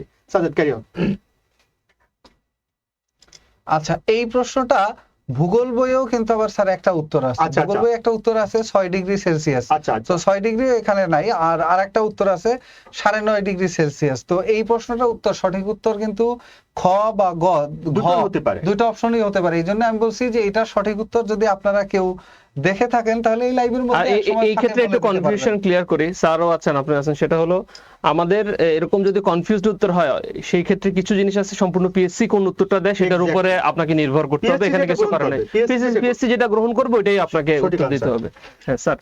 স্যার আমরা নেক্সট কোশ্চেনে যদি যাই, নিরক্ষীয় তল থেকে উত্তর মেরুর কৌণিক দূরত্ব কত? নিরক্ষীয় তল এই তল, আর উত্তর মেরু যেটা আছে 66.5 ডিগ্রি, এটার কৌণিক দূরত্ব 90 ডিগ্রি। কৌণিক দূরত্ব বলে এইখানের দূরত্বকে, এই দূরত্বটা হলো এক সমকোণ বা 90 ডিগ্রি। এটা সঠিক উত্তর আসে হলো 90 ডিগ্রি। 90 ডিগ্রি। এটা অনেকে 180 ডিগ্রি দিয়ে আসছে স্যার। আচ্ছা আচ্ছা এটার দূরত্ব স্যার এটা তো মোস্ট কমন একটা প্রশ্ন দেখলাম, এটা 90 ডিগ্রি, এটা বিগত সালেও এসেছে। কমন একটা প্রশ্ন বিসিএস এ আগে আসেনি কিন্তু অন্য চাকরির পরীক্ষা এসেছে। জাপানিজ শব্দ সুনামি এর অর্থ কি? অনেকেই সামুদ্রিক ঢেউ দিয়ে আসছেন, তাদের আল্লাহর রহমতে সঠিক উত্তর গোল্লা। অ্যানসার যারা ক্যান্সার হয়ে সঠিক গেছে। উত্তর পোতাশ্রয়ের ঢেউ দিয়ে আসছেন তাদের উত্তর সঠিক, আর যারা সামুদ্রিক ঢেউ দিয়ে আসছেন তাদের তাদের কিন্তু উত্তর গোল্লা উত্তর। Exactly. এটা কে কি দিয়ে আসছেন একটু দেখে নিন। তারপরে বৈশ্বিক উষ্ণায়নের জন্য ঝুঁকিপূর্ণ নয় কোনটি? গ্লোবাল ওয়ার্মিং এর ফলে যা যা হইতে পারে, দেখেন মরুকরণ হইতে পারে, হচ্ছে, বন্যা বন্যা হইতে হচ্ছে। পারে, সমুদ্রপৃষ্ঠের উষ্ণতা বৃদ্ধি হইতে পারে, কিন্তু যেটা হয় না সেটা হলো ভূমিকম্প। পৃথিবী গরম হলে এটার সাথে ভূমিকম্পের কোনো সম্পর্ক নেই, ভূমিকম্পের কোনো সম্পর্ক নেই। এরপরে আসেন, বন্যা নিয়ন্ত্রণে সাধারণ ব্যবস্থাপনার অন্তর্ভুক্ত নয় কোনটি? বন্যা নিয়ন্ত্রণের সাধারণ ব্যবস্থাপনার অংশ নয় কোনটি? এইখানে আছে বন্যার পূর্বাভাস ও সতর্কীকরণ ব্যবস্থার উন্নয়ন সাধন করা। কেন এটা একটু বলার বিষয় আছে, দেখেন এইখানে জানতে চেয়েছে সাধারণ ব্যবস্থাপনা। ব্যবস্থাপনা মানে ম্যানেজমেন্ট। যদি আপনার বন্যা নিয়ন্ত্রণের জন্য কোনো বিষয় ম্যানেজ করতে হয়, ম্যানেজ করতে হলে আমরা কি করি? নদী খনন করি যাতে পানি ভরাট না হয়। আমরা নদী শাসন ব্যবস্থা, নদীর পার বা ব্যাংকগুলো ঠিকঠাক ভাবে বাধাই করে দেই যাতে নদী না ভাঙে। এরপরে আমরা যেটা করি, নদীর দুই তীরে বনাঞ্চল সৃষ্টি করতে পারি, গাছপালা লাগাই লাগে বনাঞ্চল সৃষ্টি করতে পারি যাতে নদীর পারগুলো আরো স্টেবল হয়। বাট বন্যার পূর্বাভাস দেওয়া অথবা সতর্কীকরণ ব্যবস্থার উন্নয়ন করা এটা ম্যানেজমেন্টের মধ্যে পড়ে না। অর্থাৎ আপনার বাসায় গেস্ট আসবে, তো এইটা ফোন করে জানাই দেওয়া এটা ম্যানেজমেন্ট না। ম্যানেজমেন্ট হলো তাদের জন্য থাল প্লেট গোছানো, তাদের জন্য নাস্তা রেডি করা, এগুলো ম্যানেজমেন্ট। কিন্তু তাদের সম্পর্কে জানাই দেওয়া এটা কোনো ম্যানেজমেন্টের অংশ না। ঠিক তেমনই বন্যার বা আমাদের বন্যা নিয়ন্ত্রণের ক্ষেত্রে ব্যবস্থাপনা বা ম্যানেজমেন্ট হলো এইগুলো, আর এইটা ম্যানেজমেন্ট না, এটা হলো এটা সম্পর্কে জানার একটা কৌশল অনলি। অর্থাৎ সঠিক উত্তর কিন্তু ঘ। নিচের কোনটি কৃষি আবহাওয়া জনিত আপদ? উত্তর হলো কৃষি আবহাওয়া জনিত আপদ হলো খরা। স্যার উত্তরাঞ্চলে মঙ্গা অঞ্চল বলে বৃষ্টিপাতের অভাব, এটার সাথে কৃষির সম্পর্ক আছে। এছাড়া ভূমিকম্প, ভূমিধস, সুনামির সাথে সম্পর্ক নেই, কোনো সম্পর্ক নেই। 105 ওকে, এটার উপরে না আর কই আছে? হ্যাঁ, ওই যে ইথিক্সটা কোথায়? নৈতিকতা সুশাসন অংশ বোধহয় শেষের দিকে আছে, একটু জুম আউট করে দেই। নিচে নিচে নিচে যাবে, নিচে যাবে, নিচে নিচে নিচে নিচে নিচে যাবে, নিচে যাবে আরো। হ্যাঁ এটা রাখো, এটা রাখো। ব্যাস এই যে স্যার, তুমি যাও শেষ করে দাও। তাহলে আমরা আর খুব বেশি সময় নিচ্ছি না, কারণ অনেক বেশি সময় আছে। আরো ওরা অনেকগুলো বারবার অংশ আনসার আছে। চাচ্ছে, ওরা বারবার আনসার তাহলে এইটার উত্তর অ্যানিমাল লিবারেশন। এই গ্রন্থের রচয়িতা কে? এটা হচ্ছে পিটার সিঙ্গার। অ্যানিমাল লিবারেশন এই গ্রন্থ পিটার সিঙ্গার। কোন শ্রেণীর ক্রিয়া নীতিবিদ্যার আলোচিত বিষয়ের অন্তর্ভুক্ত? এটা হলো ঐচ্ছিক ক্রিয়া। এটা একটা বিগত প্রশ্ন, বিসিএস এসে গেছে অলরেডি, এই লাস্ট 40 বা 41তম বিসিএস এসে গেছে। তারপরে বাংলাদেশের নব্য নৈতিকতার প্রবর্তক হলেন আরজালি মাতুব্বর। এইটাও 40তম বিসিএস এর প্রিভিয়াস কোশ্চেন। তারপরে যদি দেখি আরজালি মাতুব্বর। নেক্সট, নিচের কোনটি সুশাসনের মূলনীতি? স্বচ্ছতা ও জবাবদিহিতা।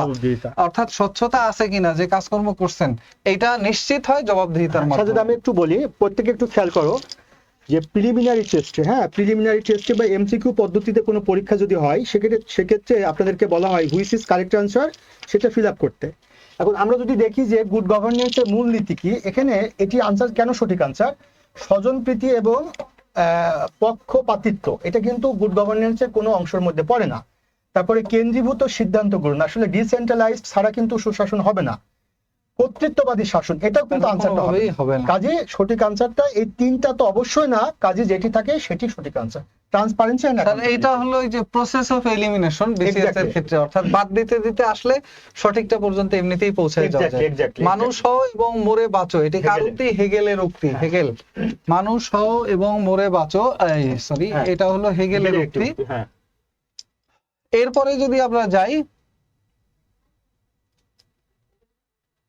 জাতীয় শুদ্ধাচার কৌশল নীতিমালা, এটাও এসে গেছে 41 না 43তম বিসিএস এ।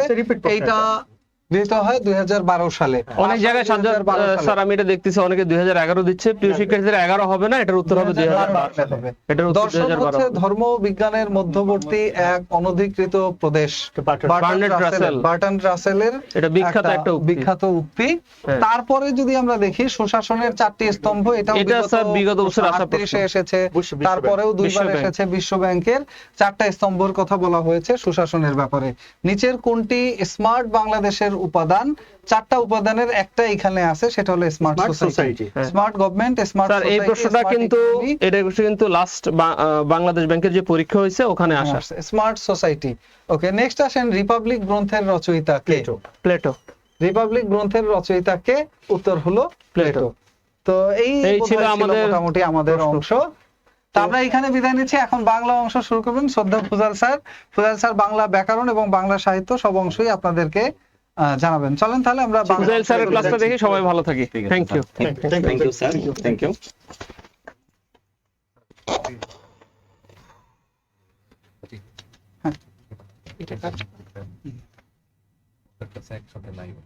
আমি দিয়ে বিদ্যাবাড়ির সলিউশনের সাথে থাকার জন্য আপনাদেরকে ধন্যবাদ জানাচ্ছি।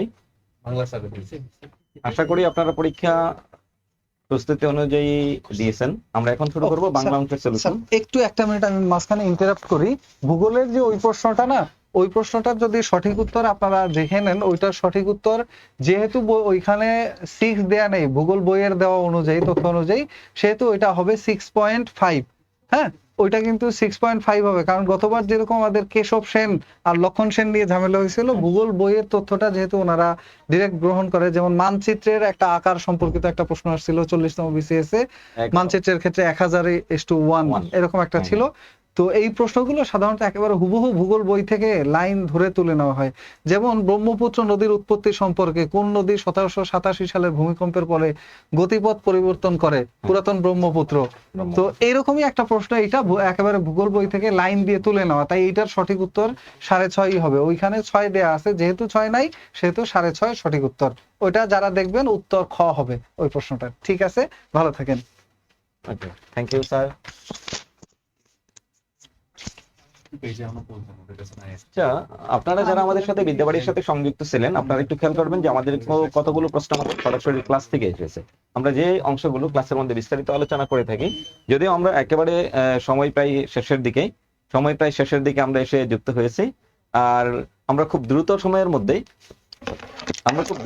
মধ্যে উত্তর সলিউশন করার চেষ্টা করব। আজকে বাংলা নিয়ে আছি আমি ফুজাইল রহমানি, আর আমাদের সিনিয়র স্যার বস হচ্ছে সালাম স্যার আছেন। আমরা আজকে বাংলা প্রশ্নটা নিয়ে স্যার সলিউশন শেষ করব। স্যার বাংলা প্রশ্ন, স্যার ব্যাকরণটা এখান থেকে শুরু করো। আর প্রথম হচ্ছে বাংলা ভাষায় কোন স্বরধ্বনি উচ্চারণগুলো জিহ্বা উচ্চ অবস্থান থাকে? স্যার এটা একটু আপনি ব্যাখ্যা করে দেন সংক্ষেপে। এখন যখন আমরা উচ্চারণ করি, আচ্ছা স্যার আমাদের হাতে সময় স্বল্পতার কারণে আমরা বিস্তারিত ব্যাখ্যা করতে পারছি না। আমরা সমাধান করে দেব। তাহলে দেখুন, আমরা যখন এ উ যখন উচ্চারণ করি, আ এ উ এই তিনটা শব্দের মধ্যে আমাদের সবচেয়ে বেশি উচ্চারণটা হয় কি? উ বর্ণের মধ্যে। আমাদের দ্বিতীয় প্রশ্ন হলো বাংলার শব্দ ভান্ডারে অনার্য জাতির ব্যবহৃত শব্দ। আসলে আর্যরা এদেশে আসার পূর্বে, এদেশের আদিম অধিবাসী আর্যরা এদেশে আসার পূর্বে যারা ছিলেন তাদেরকে বলা হতো অনার্য, অর্থাৎ আদিম অধিবাসী কোল, মুন্ডা এবং সাঁওতালদের ব্যবহৃত কিছু শব্দ ও সাংস্কৃতিক উপাদান বাংলা ভাষায় রক্ষিত হয়েছে। এই সকল শব্দ দেশি শব্দ নামে পরিচিত। তাহলে উত্তর হবে আমাদের দেশি। দেশি। ধ্বনি বিজ্ঞান ও বাংলা ধ্বনিতত্ত্ব গ্রন্থের রচয়িতা ধ্বনিবিজ্ঞান ও বাংলা ধ্বনিতত্ত্ব গ্রন্থের রচয়িতা হচ্ছেন doctor Mohammad Abdul hi sir. উনি বাংলায় একটা নতুন একটা শব্দের একটা তত্ত্বকে যুক্ত করেছিলেন, তার নাম হচ্ছে ধ্বনিটি, উনি বাংলায় সর্বপ্রথম যুক্ত করেছিলেন। এই কারণে আমাদের মৌলিক স্বরধ্বনি কিন্তু 4টা ধ্বনি। আচ্ছা, গুড। আচ্ছা আচ্ছা, এখানে একটা চমৎকারই করেছে, টেকনিক বর্ণমালা কথাটা উচ্চারণ করেছে। যদি বর্ণ উচ্চারণ না করতো তাহলে যৌগিক স্বর নিয়ে একটা ঝামেলা থাকতো, কারণ ধ্বনি হলো 25টি, যৌগিক স্বরধ্বনি হলো স্যার 25টি, তাই না? আর যৌগিক স্বরবর্ণ হলো 2টি। সেক্ষেত্রে আমাদের উত্তর হবে এই যে 2টি, ওই এবং ও। ওই এবং ও, এই দুইটা বর্ণের উচ্চারণে আমাদের সবসময় কি করতে হয়? অ আর ই যোগ করতে হয়, দুইটা যুক্ত করে আমাদেরকে একটা বর্ণের উচ্চারণ করতে হয়। এরপরে আমরা যাবো স্যার 110 যেটা আছে, তাই না? সেটা হলো যোগরূঢ় শব্দ কোনটি? এখানে একটা মজার বিষয় আছে, যে সকল শব্দ সমাস নিষ্পন্ন শব্দ মূলত হতে হবে। সমাস নিষ্পন্ন শব্দ তার সমস্যমান পদগুলোর অনুগামী না হয় যখন বিশেষ কোনো অর্থ গ্রহণ করবে, সেই শব্দটা হলো যোগরূঢ় শব্দ। সেক্ষেত্রে কলম কিন্তু মৌলিক শব্দ। বাঁশি এই শব্দটা হলো রুর বা রুড়ি শব্দ। মলম এটাও কিন্তু একটা মৌলিক শব্দ। তাহলে কলম মলম মৌলিক, আর বাঁশি হলো রুর বা রুড়ি। সেক্ষেত্রে শাখা মৃগ এটা যোগরূঢ় শব্দ। আমি যদি একটু আপনার 30 সেকেন্ড সময় দেন, আমি এক কথা বলে ফেলছি। শাখা মৃগ, শাখায় চলে যে মৃগ বা শাখায় থাকে যে মৃগ, সেটা হলো শাখা মৃগ। এটা হলো মৃগ শব্দ হলো হরিণ, কিন্তু না বুঝি কি বলে জানেন, এই শব্দ অর্থ হলো বানর। শাখা মৃগ শব্দ অর্থ হলো বানর। সুতরাং উত্তর হবে ঘ। আচ্ছা, এরপর হচ্ছে স্যার উপসর্গযুক্ত শব্দ কোনটি? এই উপসর্গযুক্ত শব্দের মধ্যে আমরা দেখতে পাই বি উপসর্গযুক্ত হতে পারে। প্রথম বি, এই 4টাই বি আছে, কিন্তু 4টার মধ্যে উপসর্গযুক্ত হওয়ার জন্য আলাদা পরবর্তী শব্দের সম্পূর্ণ অর্থ থাকতে হবে। তাহলে আমরা এখানে শুধুমাত্র দেখতে পাই দ্রুহ বা দ্রুহি, দ্রুহ যোগ বি যোগ দ্রুহ যোগ ই। তাহলে এখানে বি শব্দটা হচ্ছে স্যার উপসর্গযুক্ত শব্দ। আমি একটু ঢুকতে পারি কি প্লিজ? জি স্যার, অবশ্যই স্যার। এটা হচ্ছে যে আমি এটা যে আমি খুব দুঃখ প্রকাশ করছি যে আমি যখন ইংরেজি প্রশ্ন সলভ করি তখন একটা প্রশ্ন এত মানে আনসার লেখা ছিল কারেক্ট, বাট আমি এখানে বলার সময় আনসার ডি বলে ফেলছি সি এর জায়গায়। সেটা আমি দুঃখ প্রকাশ করছি এবং সেটার সঠিক উত্তরটা বলে দিচ্ছি। সেটা হচ্ছে যে এটা 8 নাম্বার প্রশ্ন ছিল ইংরেজি অংশের। যারা এটা পরে আবার মিলিয়ে নেবে তারা দেখে নেয়।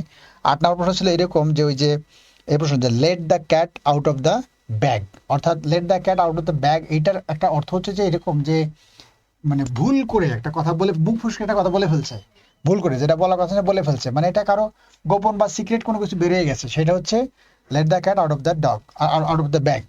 তো সেইটার উত্তরটা আমি ডি বলে ফেলছি। ডিতে ছিল কি? ডিতে ছিল টেক এ প্রিকশনাস স্টেপস। এটা একটা মিস্টেক, এটার জন্য আমি দুঃখ প্রকাশ করছি। আনসারটা হবে reveal a secret carelessly. Answer C হবে উত্তরটা। হ্যাঁ, আশা করছি এটা আমাদের একটু ক্ষমা সুন্দর দৃষ্টি দেখতে হবে। Thank you. Thank you sir. তবে স্যারের বিষয়ে একটাই কথা বলি স্যার, অনেকেই আছে স্যার সামনে যা পাইছে উত্তর দিয়ে দিছে, কিন্তু একজন শিক্ষক হিসেবে স্যার এটাকে স্বাভাবিকভাবে আমার কাছ থেকে এটা হওয়া উচিত হয় নাই। জি স্যার, এটা হচ্ছে যে এটা আমি তো খুব ওইখানে দেখে উত্তরটা সি লেখা ছিল ওখানে, কিন্তু এখানে দেওয়ার সময় তখন ওইটার খেয়াল করতে পারিনি। স্যার আমরা আমাদের সর্বোচ্চ চেষ্টা করতেছি যেন আমাদের উত্তরটা নির্ভুল দেওয়া যায়। হ্যাঁ, নির্ভুল একটা দুটো যদি ভুল হয় তারপরে আমরা এটা কারেকশন করে দেব, আবার কারেকশন করে দেব। যদি কোনো কোশ্চেন আমাদের এরকম ভুল যায় তাহলে এটা আমরা পরে আবার একটা কারেকশন করে দিব। Thank you. সমস্যা না করি আর। থ্যাংক ইউ, ভালো হচ্ছে খুব। হ্যাঁ, জি স্যার। 112 আমরা একটু 112তে চলে যাচ্ছি না? বিভক্তিযুক্ত শব্দ কোনটি? তাহলে আমরা ওটা কিন্তু পেয়ে গেছি, বিদ্রোহী।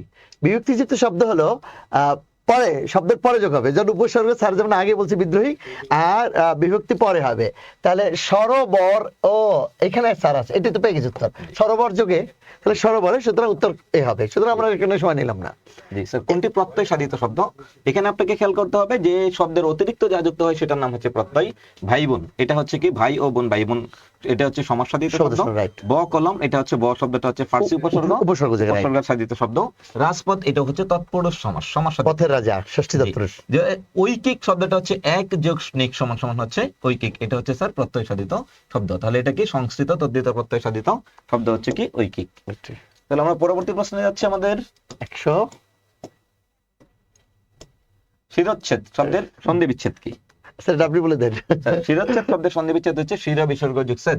যদি কোনো শব্দের মাঝে তালিবর্ষ দন্তস্ব মূর্ধন্য যুক্ত আসে, এদেরকে উঠিয়ে কি করতে হয়? বিসর্গ দিতে হয়। তাই এটা হচ্ছে শির বিসর্গ যোগছেদ, শিরোচ্ছেদ। এটা হলো উত্তর খ, পেয়ে গেছেন। জি স্যার। নীলকর কোন সমস্যার দৃষ্টান্ত? এখন বলেন। আচ্ছা, যদি একটা বিতর্কিত প্রশ্নটা একটু খুব বেশি সূক্ষ্ম আর কি করেছে। নীলকণ্ঠ যদি হতো, নীলকণ্ঠ যদি হতো, তাহলে নীলকণ্ঠ যার সেক্ষেত্রে কিন্তু বহুব্রী সমাস হতো, হ্যাঁ, সমানাধিকরণ বহুব্রী। কিন্তু যেহেতু নীল করে যে আর কি, জি, নীল চাষ করে যে, নীল চাষ করে যে বা নীল করে যে, হ্যাঁ। সেখান থেকে এটা স্যার উপপদ তৎপুরুষ। উপপদ তৎপুরুষ। কোন যদি শব্দের শব্দ থাকে, শব্দ, নীল শব্দ, ধাতু যদি থাকে এবং প্রত্যয় যদি থাকে, এই তিনটা মিলে তাহলে উপপদ তৎপুরুষ। কৃদন্ত পদের সাথে কৃত প্রত্যয় সাধিত হয়েছে বিধায় এটা হচ্ছে উপপদ তৎপুরুষ সমাস। এটা আমি নিশ্চিত মোটামুটি স্যার জি। এটা বোধ হবে। স্যার এরপরে প্রশ্ন হচ্ছে প্যাডাগজি শব্দের পরিভাষা কোনটি? এটা হচ্ছে অনেকটা ওই যে অ্যাটাস্টেড শব্দটার মতো। আমরা 40 এবং 41 বিসিএস একটা প্রশ্ন দিয়ে পেয়েছিলাম যে অ্যাটাস্টেড এটা কি সত্যায়িত নাকি প্রত্যায়িত। আমার কাছে আসলেন কাগজপত্র নিয়ে সিল একটা দিলাম, দিয়ে স্বাক্ষর করে লিখে দিলাম অ্যাটাস্টেড। এটার মানে কি আমি সত্যায়িত ইউজ করি নাকি প্রত্যায়িত? এটা বাংলা একাডেমিও যেরকম সরাসরি দিতে পারেনি, আমরা সরকারি বিভিন্ন ট্রেনিং এর ক্ষেত্রে স্যার এটা নিয়ে থাকি প্যাডাগজি ট্রেনিং। এবং প্যাডাগজি ট্রেনিং এই শব্দটা হচ্ছে শিক্ষা তত্ত্ব এবং শিক্ষানীতি, এবং এটা হচ্ছে এই দুইটা নিয়ে আমরা একটু কনফিউশনে আছি। তাহলে আমরা এই দুইটার মধ্যে স্যার প্রাধান্য দেব স্যার শিক্ষানীতি। আমরা এটা নিয়ে বেশ কিছু প্রশিক্ষণ নিয়েছি স্যার, এটা হচ্ছে এই প্যাডাগজি। দুইটা শব্দের কাছাকাছি তো, সেক্ষেত্রে আমাদের এই শিক্ষানীতিটাই বেশি অগ্রাধিকার। জি জি স্যার। আচ্ছা, বঙ্কিম শব্দের অর্থ হলো বাঁকা। বঙ্কিম শব্দের অর্থ হলো এই যে বাঁকা, আর সোজা যেটা, এই শব্দটা হলো ঋজু। তাহলে সোজা হলে হয় ঋজু, আর বঙ্কিম হলে হয় বাঁকা। সুতরাং উত্তর হলো ঘ। এটা স্যার পরবর্তী 118 হচ্ছে বাংলা একাডেমি প্রমিত বাংলা বানানের নিয়ম কত সালে প্রণীত হয়?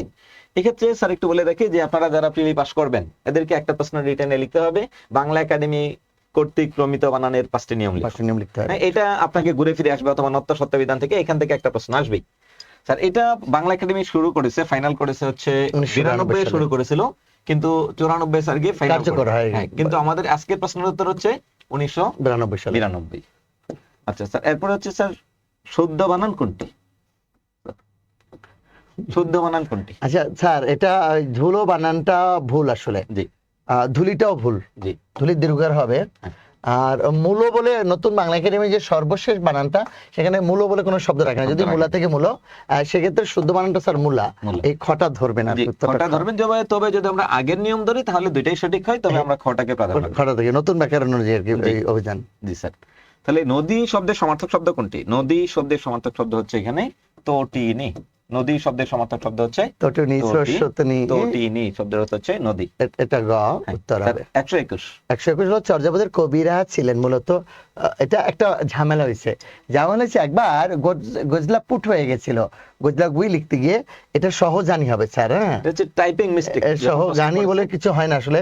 সহজানি সহজিয়া বৌদ্ধ সম্প্রদায়ের চর্যাপদ হলো বৌদ্ধ সহজিয়া সম্প্রদায়ের বিশেষ সাধন সঙ্গীত। সহজিয়া হলো বৌদ্ধ ধর্মের একটি বিশেষ সম্প্রদায়। তারা বৌদ্ধ ধর্মকে সহজভাবে উপস্থাপন করেছিলেন বলে তারা সহজিয়া নামে পরিচিত আসলে। তাহলে এটার উত্তরটা হবে সহজিয়া, সহজানি আর কি। এটা ঘানি হয়ে গেছে, প্রিন্টিং মিস্টেক। এটা হবে সহজ জানি। তাহলে আগের প্রশ্ন স্যার। পরবর্তী হচ্ছে শূন্যপড়ানের রচয়িতা কে? শূন্যপড়ান হচ্ছে বাংলা সাহিত্যের অন্ধকার যুগের একটা বই। অন্ধকার যুগের যে দুইটা বিখ্যাত বই ছিল, রামাই পণ্ডিতের শূন্যপড়ান, হুলায়েদ মিস্টার শেখ সুবোধা। এই শেখ সুবোধা এবং হুলায়েদ মিস্টার রামাই পণ্ডিতের শূন্যপড়ান 150 বছরের প্রতিনিধিত্ব করেছিল। এটা হচ্ছে রামাই পণ্ডিতের লেখা স্যার হচ্ছে শূন্যপড়ান। এটি হলো আর একটু বলে নেই যে শূন্যপুরাণ কিন্তু পূজা প্রচার বিষয় গ্রন্থ। রামাই পণ্ডিত হিন্দু এবং বৌদ্ধ ধর্মের সমন্বয়ে শূন্য ধর্ম নামে নতুন একটি ধর্ম প্রচার করতে চেয়েছিলেন। এর সম্পর্কিত গ্রন্থ হলো শূন্যপুরাণ। এটি একটি পূজা প্রচার বিষয়ক গ্রন্থ। আর এই শূন্যপুরাণ গ্রন্থের টিকা রয়েছে নিরঞ্জনের উষ্মা নামক একটি কবিতা। জি। পরবর্তী প্রশ্ন হচ্ছে বাংলা সাহিত্যের ইতিহাসে কাকিল্লা গ্রাম কেন উল্লেখযোগ্য? আমরা দেখতে পাই স্যার ঘুরে ঘুরে এখান থেকে উল্টে উল্টে প্রশ্ন করে, কখনো বলে হচ্ছে গোশালা থেকে উদ্ধারকৃত পুঁথি, বা রিটেনে যেটা করে আপনাকে আবার লিখতে হবে গোশালা থেকে উদ্ধারকৃত পুঁথি, গোয়ালঘর থেকে উদ্ধারকৃত পুঁথি, কে কখন কোথা থেকে আবিষ্কার করেছিলেন। তাহলে স্যার এটা যদি আমরা দেখি, 1909 সালে পশ্চিমবঙ্গের বাঁকুড়া জেলার কাকিল্লা গ্রামের একজন কৃষক ছিলেন দেবেন্দ্রনাথ মুখোপাধ্যায়। তার গোয়ালঘর থেকে একটা বই আবিষ্কার করেছিলেন বসন্ত রঞ্জন রায় বিদ্যাধর স্যার, কলকাতা বিশ্ববিদ্যালয়ের অধ্যাপক। উনি এই বইটাকে আবিষ্কার করেছিলেন। তাহলে কি শ্রীকৃষ্ণ কীর্তন কাব্যের প্রাপ্তি স্থান হচ্ছে এই কাকিল্লা গ্রাম। জি স্যার। এটা পশ্চিমবাংলার বাঁকুড়া জেলার কাকিল্লা গ্রাম। জি স্যার। স্যার 124।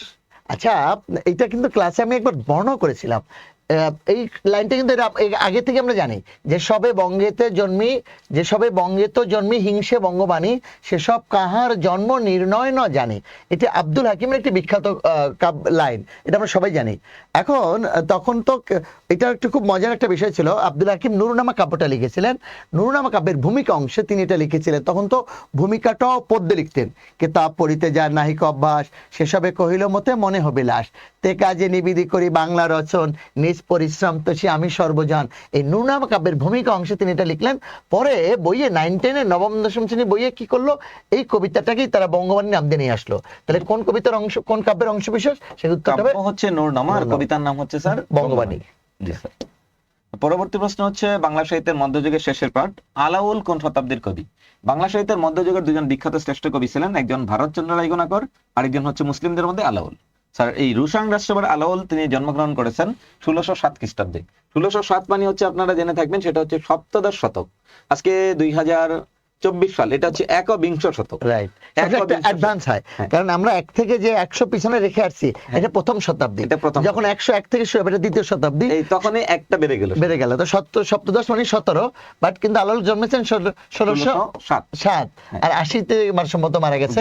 তো সেই ক্ষেত্রে এই সময়টা সপ্তদশ শতক ছিলেন। জি স্যার। স্যার পরবর্তী প্রশ্ন হচ্ছে কোন বাংলা গানকে ইউনেস্কো হেরিটেজ অফ হিউম্যানিটি অবিদায় ভূষিত করেছেন? এটা হচ্ছে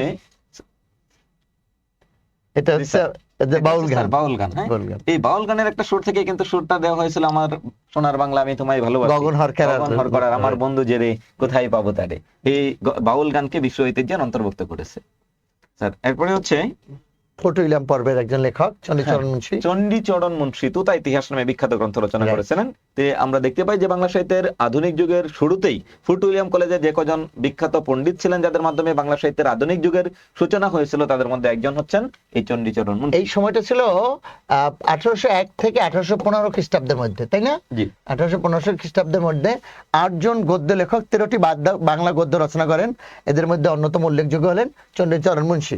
আর এই ক্ষেত্রে একটা কথা বলি, ফোর্ট উইলিয়াম কলেজের প্রতিষ্ঠাতা কিন্তু William Carey non, Lord Wellesley, but William Carey কিন্তু বাংলা বিভাগের প্রধান ছিলেন। সুতরাং এই ফোর্ট উইলিয়াম কলেজের উত্তর খ হবে। কেরি সাহেবের মুন্সী কিন্তু এটা ভিন্ন ঘটনা, এটা লিখছেন হচ্ছে ওই যে রাজা প্রতাপাদিত্য চরিত্র লেখার কারণে রামরাম বসুকে কেরি সাহেবের মুন্সী বলা হয়। জি স্যার। রত্ন পরীক্ষা গ্রন্থটির রচয়িতা?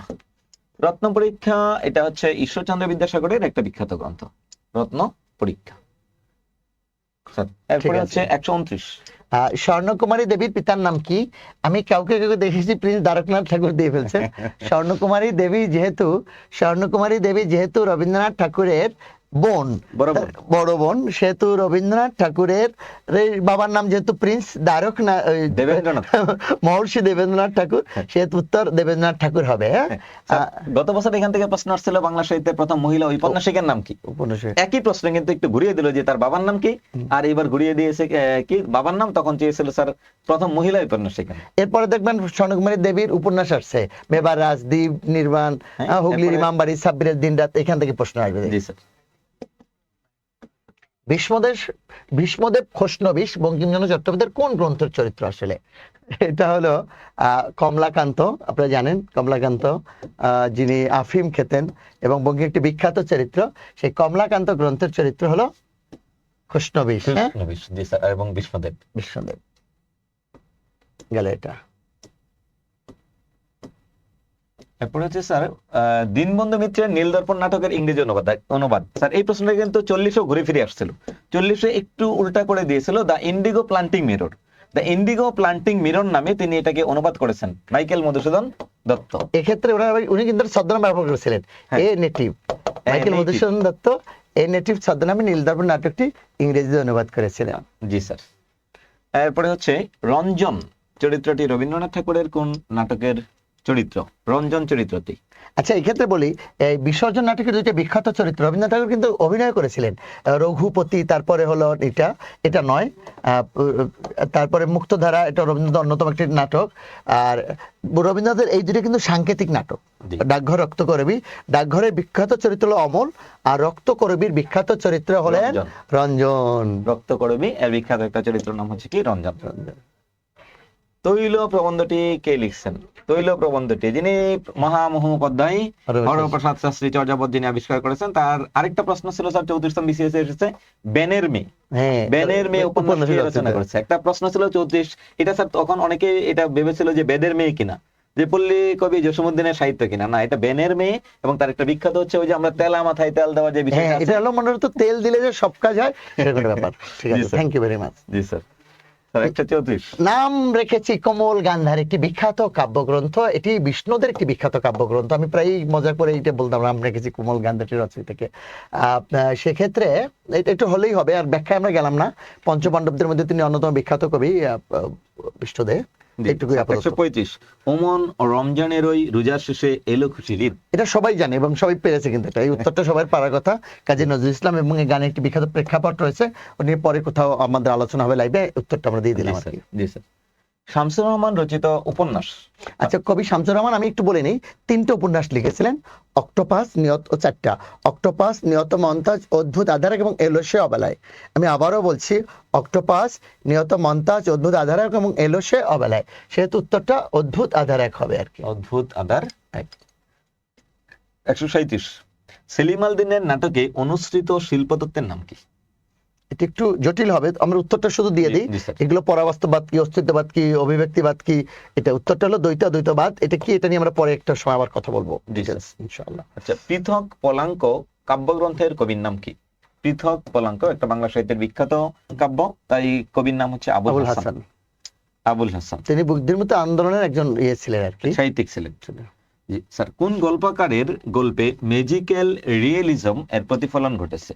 কোন গল্পকারের গল্পে, অর্থাৎ কে গল্পে লেখার সময় ম্যাজিক রিয়েলিজম এই এর প্রতিফলন ঘটেছেন? এটা হচ্ছে শহীদুল জহির। বেশ কয়েকজন ছিলেন এই ধারার, বেশ কয়েকজন লেখক ছিলেন, তাদের মধ্যে যার নাম রয়েছেন শুধু একজন, শহীদুল জহির। এরা ছিলেন স্যার মুক্তমানা লেখক, এবং হচ্ছে এদের রিয়েলিজমটা আমাদের বাংলা সাহিত্যের আধুনিক যুগে আমরা দেখতে পাই। এই টাইপের থেকে গত বছর একটা প্রশ্ন এসেছিল, মুখ ডেকে যায় বিজ্ঞাপনে সহ বেশ কিছু সাহিত্যিক, প্রত্যেকটা বিসিএস এর ধারাবাহিকতায় এই ধারার কোন একজন সাহিত্যিক থেকে একটা করে প্রশ্ন আসতেছে। স্যার 21 মানে মাথা নত না করা। উনি কিন্তু এই ধারার, উনি কিন্তু যে বুদ্ধির মুক্তির আন্দোলনের একজন ছিলেন। জি স্যার। আবুল ফজল। 21 মানে মাথা নত না করা, 21 মানে হচ্ছে সামনের দিকে এগিয়ে যাওয়া। 1952 সালের ভাষা আন্দোলনের যে 21শে ফেব্রুয়ারি, এই আন্দোলনকে বেগবান করার জন্য তার একটা বিখ্যাত এই কবিতা।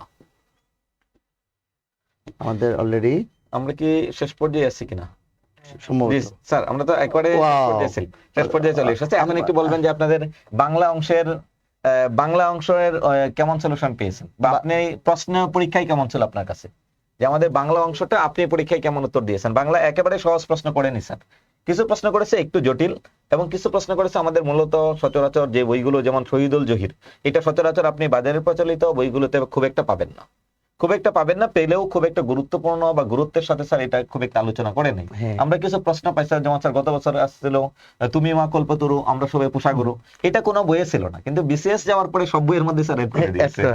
হ্যাঁ, মুখ ডেকে যায় বিজ্ঞাপনে, শঙ্খ ঘোষের আগে কখনো কোথাও নাই। বিসিএস পরীক্ষা চলে গেছে, এরপরের দিন হচ্ছে সবগুলো প্রশ্ন চলে আসছে। আপনাদের সবার প্রিপারেশন কেমন হয়েছে একটু কমেন্টে লিখবেন, বা আপনারা বাংলা অংশে কতটুকু ভালো করেছেন। তাহলে আমরা বাংলা অংশে বাকি অংশ আমরা পড়ে আমরা শুরু করব বিজ্ঞান, দৈনন্দিন বিজ্ঞান। আচ্ছা, আমরা এখন পড়বো হচ্ছে বিজ্ঞান, পরবর্তীতে এই তথ্য প্রযুক্তি, এরপরে হচ্ছে গণিত। ওকে, আচ্ছা ঠিক আছে। তাহলে এখন আমাদের সাথে আছেন, আমাদের সামনে আসবেন হচ্ছে আমাদের বিজ্ঞান অংশ নিয়ে স্যার বিজ্ঞান অংশ। সবাইকে অনেক অনেক ধন্যবাদ, আবার দেখা হবে কোনো ক্লাস আমাদের। ঠিক আছে, থ্যাংক ইউ ভেরি মাচ।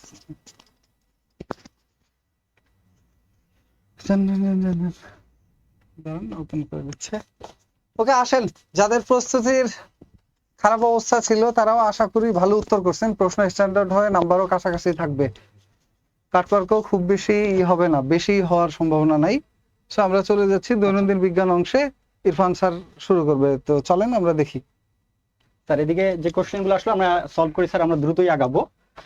আপনারা অনেকক্ষণ ধৈর্য ধরে অপেক্ষা করেছেন, আর একটু অপেক্ষা করেন, আমরা শেষ করে দেব খুব দ্রুত। নিচের কোনটি গ্রিন হাউস গ্যাস নয়? স্যার কোনটি মনে হচ্ছে স্যার? এদিকে কনফিউশন ছিল, এগুলো যেটা নিয়ে কনফিউশন যেটা নিয়ে ছিল স্যার, শেষটা এই শেষটা নিয়ে ছিল স্যার, এটা ছিল নাইট্রাস মূলত অক্সাইড আর নাইট্রিক অক্সাইড, এই দুইটার মধ্যে ছিল, তো যার কারণে অনেকে খুঁজে পায় নাই। স্যার ওভারঅল কোশ্চেনটা স্যার অনেকে ভাবছে যে জলীয় বাষ্প জলীয় বাষ্প না। এটা হবে, কিন্তু এটা জলীয় বাষ্প হবে না। জলীয় বাষ্প গ্রিন হাউস গ্যাস হিসেবে কাজ করে। জলীয় দ্রবণে পিএইচ এর সর্বোচ্চ আমরা মান জানি তো স্যার ওই যে স্কেল হচ্ছে পিএইচ সর্বোচ্চ স্যার, এটা হচ্ছে 1 থেকে 14, 1 থেকে 14 স্যার, ওইটা হচ্ছে সর্বোচ্চ হচ্ছে 14। আচ্ছা, এটা স্যার একটা কনফিউশন ছিল স্যার, যেটা হচ্ছে যে অর্গানেলটি পর্দা দ্বারা আবৃত থাকে না, কোন আবিষ্কৃত থাকে না, অর্গানেল। এটা হচ্ছে স্যার মাইটোকন্ড্রিয়া, ক্লোরোপ্লাস্ট। আমরা খুবই সহজ অ্যান্সার ছিল, কিন্তু রাইবোজোম এবং পারক্সিজোমের মধ্যে একটা ইয়ে ছিল স্যার, এটা রাইবোজোম হবে, এটার correct answer sir, ribosome sir, এটা হচ্ছে কারেক্ট অ্যান্সার। নেক্সট, প্রাকৃতিক ইউরেনিয়ামের শতকরা কত ভাগ 238 ইউরেনিয়াম এটা আইসোটোপ মূলত থাকে? হচ্ছে 99.27%, কিন্তু এদিকে স্যার 27 কে আমরা রাউন্ড হিসাবে কিন্তু এটা লিখতে পারি, তাই না? রাউন্ড 99.3%। 3%, এটা হচ্ছে স্যার কারেক্ট অ্যান্সার। ওকে, কে কোনটা সঠিক উত্তর দিয়েছেন চাইলে আপনারা বলতে পারেন। আমরা সামনের দিকে পরবর্তী যাচ্ছি। question আজকে চলে যাচ্ছি, আমাদের স্যার তথ্য স্যাররা প্রযুক্তি- অনেকে নেই আর কি, আসলে একটা এদিন অনেক স্যাররা এখানে নেই, এই জন্যই আসলে আমরা দুইজনে আবারও আসছি। স্যার তথ্য প্রযুক্তির মধ্যে স্যার এটা খুবই একটা মানে ভাইরাল বিষয় বলা যায় স্যার, এটা বায়োইনফরমেটিক্স। Bioinformatics। ইনফরমেটিক্স কে বায়োর সাথে স্যার অ্যাড করে দিচ্ছে, আর আমরা দেখতেই পাচ্ছি জীববিজ্ঞান এবং তথ্য প্রযুক্তি, ইনফরমেটিক্স আর বায়ো মানে হচ্ছে জীব, আমরা তো জানি, তো এই দুইটা সমন্বয় হচ্ছে বায়োইনফরমেটিক্স স্যার। আচ্ছা স্যার, গমের মোজাইক ভাইরাস কিভাবে ছড়ায়? এটা স্যার বেশ একটা কনফিউজিং কোয়েশ্চেন ছিল স্যার, ভুল অ্যান্সারও হইতে হওয়ার সম্ভাবনাটা অনেক বেশি। এটা অ্যান্সার হবে হচ্ছে স্যার মাইটের মাধ্যমে। মাইটের মাধ্যমে স্যার এই গমের যে বাতাস হয় না, বাতাস বাতাসের না না স্যার, বাতাসের মাধ্যমে কোনো স্যার হবে না, সম্ভাবনা এগুলো নেই। স্যার কনফিউশন আর কি স্যার, এটা জাস্ট হচ্ছে কনফিউশন, কিন্তু একদম স্ট্রেট অ্যান্সার হচ্ছে মাইটের মাধ্যমে। এই এটা তো আপনারা এইটা বুঝে নেন, এটা কিন্তু কনফিডেন্টলি আমরা যেহেতু একটু টাইম নিয়েছি এই প্রশ্নগুলোর এইগুলোই সঠিক উত্তরটা সঠিক একেবারে উত্তরটা এক্সাক্ট একদম উত্তর, বের করার যাতে জন্য। উত্তরের পরে আর কোনো ঝামেলা না থেকে যায়। আর স্যার, অ্যান্টিবডি তৈরি করে অ্যান্টিবডি নিচের তৈরি কে? করে স্যার, এটা খুবই ইয়ে আছে স্যার, বি দেখেই বোঝা যাচ্ছে কে তৈরি করবে। অ্যান্টিবডি হচ্ছে বি লিম্ফোসাইট, অ্যান্টিবডি তৈরি করে হচ্ছে বি লিম্ফোসাইট। দুই ধরনের লিম্ফোসাইট আছে আমরা জানি স্যার, বি আর টি, এর মধ্যে বিটা অ্যান্টিবডি তৈরি করে স্যার। আমরা নেক্সট কোশ্চেন। ওকে, নেক্সট কোশ্চেন এইদিকে, এই পর্ষণের উপরে আছে। নেক্সট কোশ্চেন এইখানে আসেন। আচ্ছা স্যার, স্যার অত্যাবশ্যকীয়ের মধ্যে স্যার এটা হচ্ছে অ্যামাইনো অ্যাসিড যেগুলো আছে অত্যাবশ্যকীয়, আচ্ছা, স্যার, এইগুলা একটু- সম্পর্কে হ্যাঁ। ওকে ফাইন স্যার, এটা হচ্ছে ভ্যালিন হচ্ছে স্যার, এটার উত্তর, কারেক্ট উত্তর হচ্ছে ভ্যালিন। এটার কারেক্ট উত্তর হচ্ছে অত্যাবশ্যকীয়। এটা কোনোভাবেই ভুল করার এটা মনে ভুল হয় না, না, এটা স্যার option এটা নেই। রিপিট কোশ্চেন, এটা এগুলো কোশ্চেন repeat প্রায়ই question, আসে স্যার হ্যাঁ। পরীক্ষাতে আর কি। যেটা এরপরেরটা আবার কনফিউজিং একটা এটা কোশ্চেন একটা আছে, কনফিউজিং প্রকৃতিতে কোশ্চেন স্যার, মৌলিক এটা বল হচ্ছে কতটি? এটা হচ্ছে স্যার অনেকে 4টি আর 5টির মধ্যে একটা স্যার গোলমাল লাগে স্যার। আমাদের স্যার আমরা যদি সার্ন একটা গবেষণা কেন্দ্র, ওইটার মধ্যে ওইটার ওয়েবসাইটে ডিরেক্ট বলা আছে স্যার, স্ট্রেট বলা আছে অ্যানসারটা স্যার, এটা হচ্ছে 4টি, এটার অ্যানসার হচ্ছে 4টি। আমি স্যার একটু ফ্রেশ করে এটা অ্যানসারটা দিয়ে দিই, অ্যানসার হচ্ছে 4টি স্যার। 4টি প্রকৃতিতে মৌলিক বল হলো মৌলিক বল হচ্ছে 4টি স্যার। 4টি।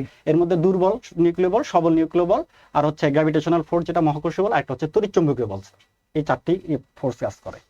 আচ্ছা, 4টা ফোর্সের নাম একটু চাইলে লিখে নিতে চাইলে পারেন, লিখে নিতে আপনারা একটু পারেন। লিখে দেন এটা একটু। ফিজিক্সের আপনারা তপন স্যারের বইতেও পাবেন, তপন স্যারের বইতে ফিজিক্সের এটা কিন্তু অনেকে 5টা দিছে, 5 নাম্বার বলের কথাটা তাইলে যেন সে অন্য অন্য কথা হলে তাহলে লিখে দিলে তড়িৎচুম্বকীয় বল রয়েছে, সবল নিউক্লিয় বল, দুর্বল নিউক্লিয় বল, আর হচ্ছে তড়িৎচুম্বকীয় বল,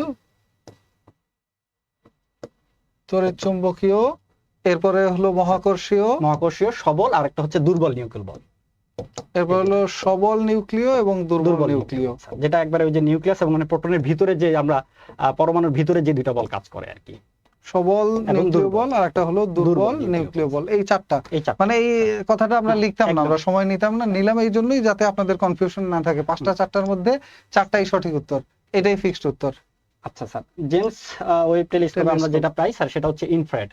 ওদের যে স্যার মানে যেটা সেন্স করতে পারে, এই রেটাকে তারা সেন্স করতে পারে, ওদের যে ইয়েটা আছে এই জেমস নাইট ভিশন ক্যামেরার ক্ষেত্রেও কিন্তু ইনফ্রারেডটাই ইউজ করা হয়, আর জেমস ওয়েব টেলিস্কোপের কাজ রাতেও যেহেতু আছে, তাহলে এই ইনফ্রারেডই এরা ইউজ করে থাকে। স্যার এটা তো খুবই সহজ একটা কোশ্চেন স্যার, দেখতে পাচ্ছেন আলোর প্রাথমিক রং হিসেবে বিবেচনা করা হয় স্যার, হয় না কাকে? স্যার একেবারে মাঝেরটাকে দিয়ে দিছে স্যার, হ্যাঁ, হলুদ মাঝেরটা মাঝখান থেকে স্যার, বেনি আসল কালার VIV স্যার, এটা হচ্ছে হলুদটাকে বলা হয় কিন্তু স্যার গড় বলা হয় আর কি হলুদটাকে স্যার, হলুদ। ওকে, হলুদটা হলো গড়, ঠিক আছে। ইয়েলো, কারণ ভায়োলেট তো মানুষের চোখে দেখা যায় না, স্যার। তাই এই কয়টা বাদ দিলে মাঝখানেরটা ওইটাই চলে আসে। মোটামুটি স্যার সবগুলো আমরা ইয়ে করতে পারি, ভিজুয়ালাইজ করতে পারি, এর মধ্যে ইয়েলোটাই স্যার, ইয়েলোটাই একটু রক্ত জমাট বাঁধার জন্য এটা কোটি কোটি বার আসছে বিশেষ পরীক্ষায়। Vitamin K, vitamin K sir রক্ত জমাট বাঁধার জন্য দায়ী ভিটামিন কে। আর স্যার এই দিক থেকে স্যার এদিক থেকে যে কোশ্চেনটা হচ্ছে একটু বলি স্যার, মূলত সূত্র ফোটন শক্তি হচ্ছে এইচ, এটা হচ্ছে নিউ আর কি স্যার, এটাকে নিউ বলা হয়। এই নিউটার পরিবর্তে আমরা equals to C by lambda লিখতে পারি। তাহলে কি আসলো আমাদের আদতে অ্যানসারটা কি আসলো? এইচ ইকুয়ালস টু কি আসতেছে তাহলে এইচ সি বাই ল্যামডা, এটা হচ্ছে অ্যানসার। এই যে এইচ সি বাই ল্যামডা, এই দুইটা সূত্রকে যদি স্যার আমরা একসাথে সূত্র একত্র করে বলে আমরা এটা লিখতে পারি আর কি। ওকে, এটা একটা সূত্র একেবারে সরাসরি, এটা দিয়ে কোনো কনফিউশনের, এটা আপনার বোরের পরমাণু মডেলের মধ্যে এই সূত্রটা ইউজ করা হয়। কেউ চাইলে বোরের পরমাণু মডেল লিখে সার্চ দিয়ে নিতে পারবেন। না স্যার, এটা একবারে 9 10 এর বই থেকে, একাদশ দ্বাদশের বইতে, ফিজিক্সের বইতে আছে, কেমিস্ট্রির বইতে আছে স্যার, একাধিকবার স্যার আমরা জীবনে লিখি আর কি সায়েন্সের। এটা দ্বিপদ নামকরণের দ্বিতীয় নামটি নির্দেশ করে। ক্যারোলাস লিনিয়াসের যে এটা ছিল গণ এবং প্রজাতি, দুইটা ছিল হচ্ছে স্যার এক গণ প্লাস প্রজাতি, এই দুইটা মিলিয়ে হচ্ছে স্যার দ্বিপদ। তো বোঝা যাচ্ছে ওরা কোনটা জানতে চাচ্ছে স্যার, একটু দেখি যদি আমরা। দ্বিতীয় নাম কি নির্দেশ করে? প্রজাতিকে। আর প্রথমটা গণ, যেটা স্যার অপশনের মধ্যেই নাই স্যার। দ্বিতীয়টাই ওনারা জানতে চেয়েছে, দ্বিতীয়টাই জানতে চেয়েছে।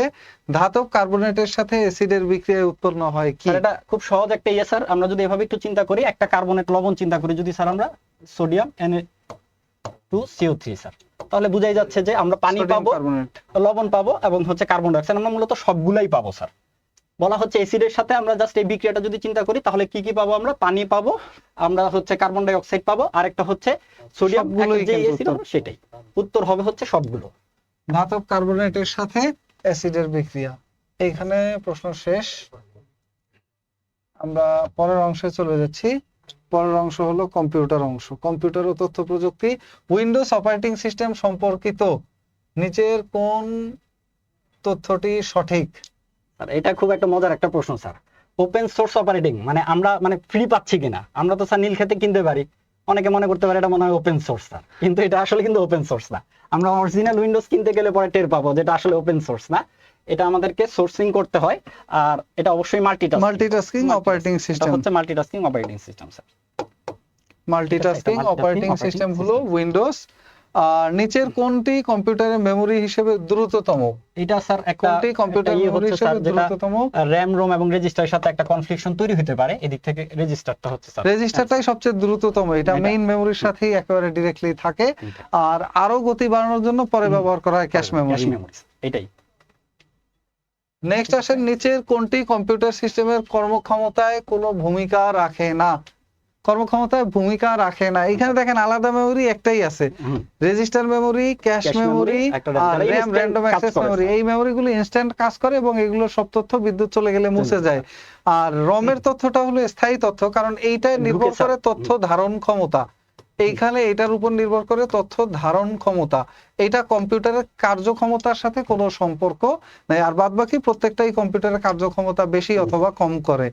আচ্ছা স্যার, আমরা স্যার পরেরটা চলে যাই। এটা আবার একটা অঙ্কের মতো একটু করেই দিয়ে সংক্ষেপে একটু করেই দেন স্যার। এটা একটু বড় হয়ে যাবে স্যার, কারণ অক্টাল নাম্বার। এটা যদি ডেসিমাল থাকতো স্যার তাহলে হয়তো ডেসিমাল হলে সহজে করা যেত, বোর ফিল করতে পারে স্যার। এজন্য স্যার আজকে শুধু জাস্ট অ্যানসারটা বলে। ওকে, তাহলে এটা সঠিক অ্যানসার। কারণ স্যার এটা প্রথমে আমরা 24 কে আমরা প্রথমে আমাদের অক্টাল, এদিকে অক্টাল 24 দেয়া আছে স্যার। তো অক্টাল নাম্বার যেটা হচ্ছে 8টা ইয়েতে চলে স্যার, 8টা ডিজিটে। তো এটা থেকে সরাসরি বাইনারি রূপে এটা হচ্ছে অ্যানসার 0 দিয়ে শুরু হয়েছে নাম্বারটা স্যার। এটা একটু খেয়াল করার বিষয়, নাম্বারটা শুরু হয়েছে 0 দিয়ে। ঠিক আছে, ওকে। নেক্সট আসেন, একটি অপারেটিং সিস্টেমে একজন ব্যক্তিকে বিভিন্ন সিম্বল, আইকন, ভিজুয়াল, মেটাফোরের মাধ্যমে কম্পিউটারের সাথে সংযোগ স্থাপনে, অর্থাৎ এটাকে বলা হয় গ্রাফিক্যাল ইউজার ইন্টারফেস বা জিইউআই। একটা ইন্টারফেস আমাদের মধ্যে কি করবে স্যার? সংযোগ স্থাপন করে স্যার।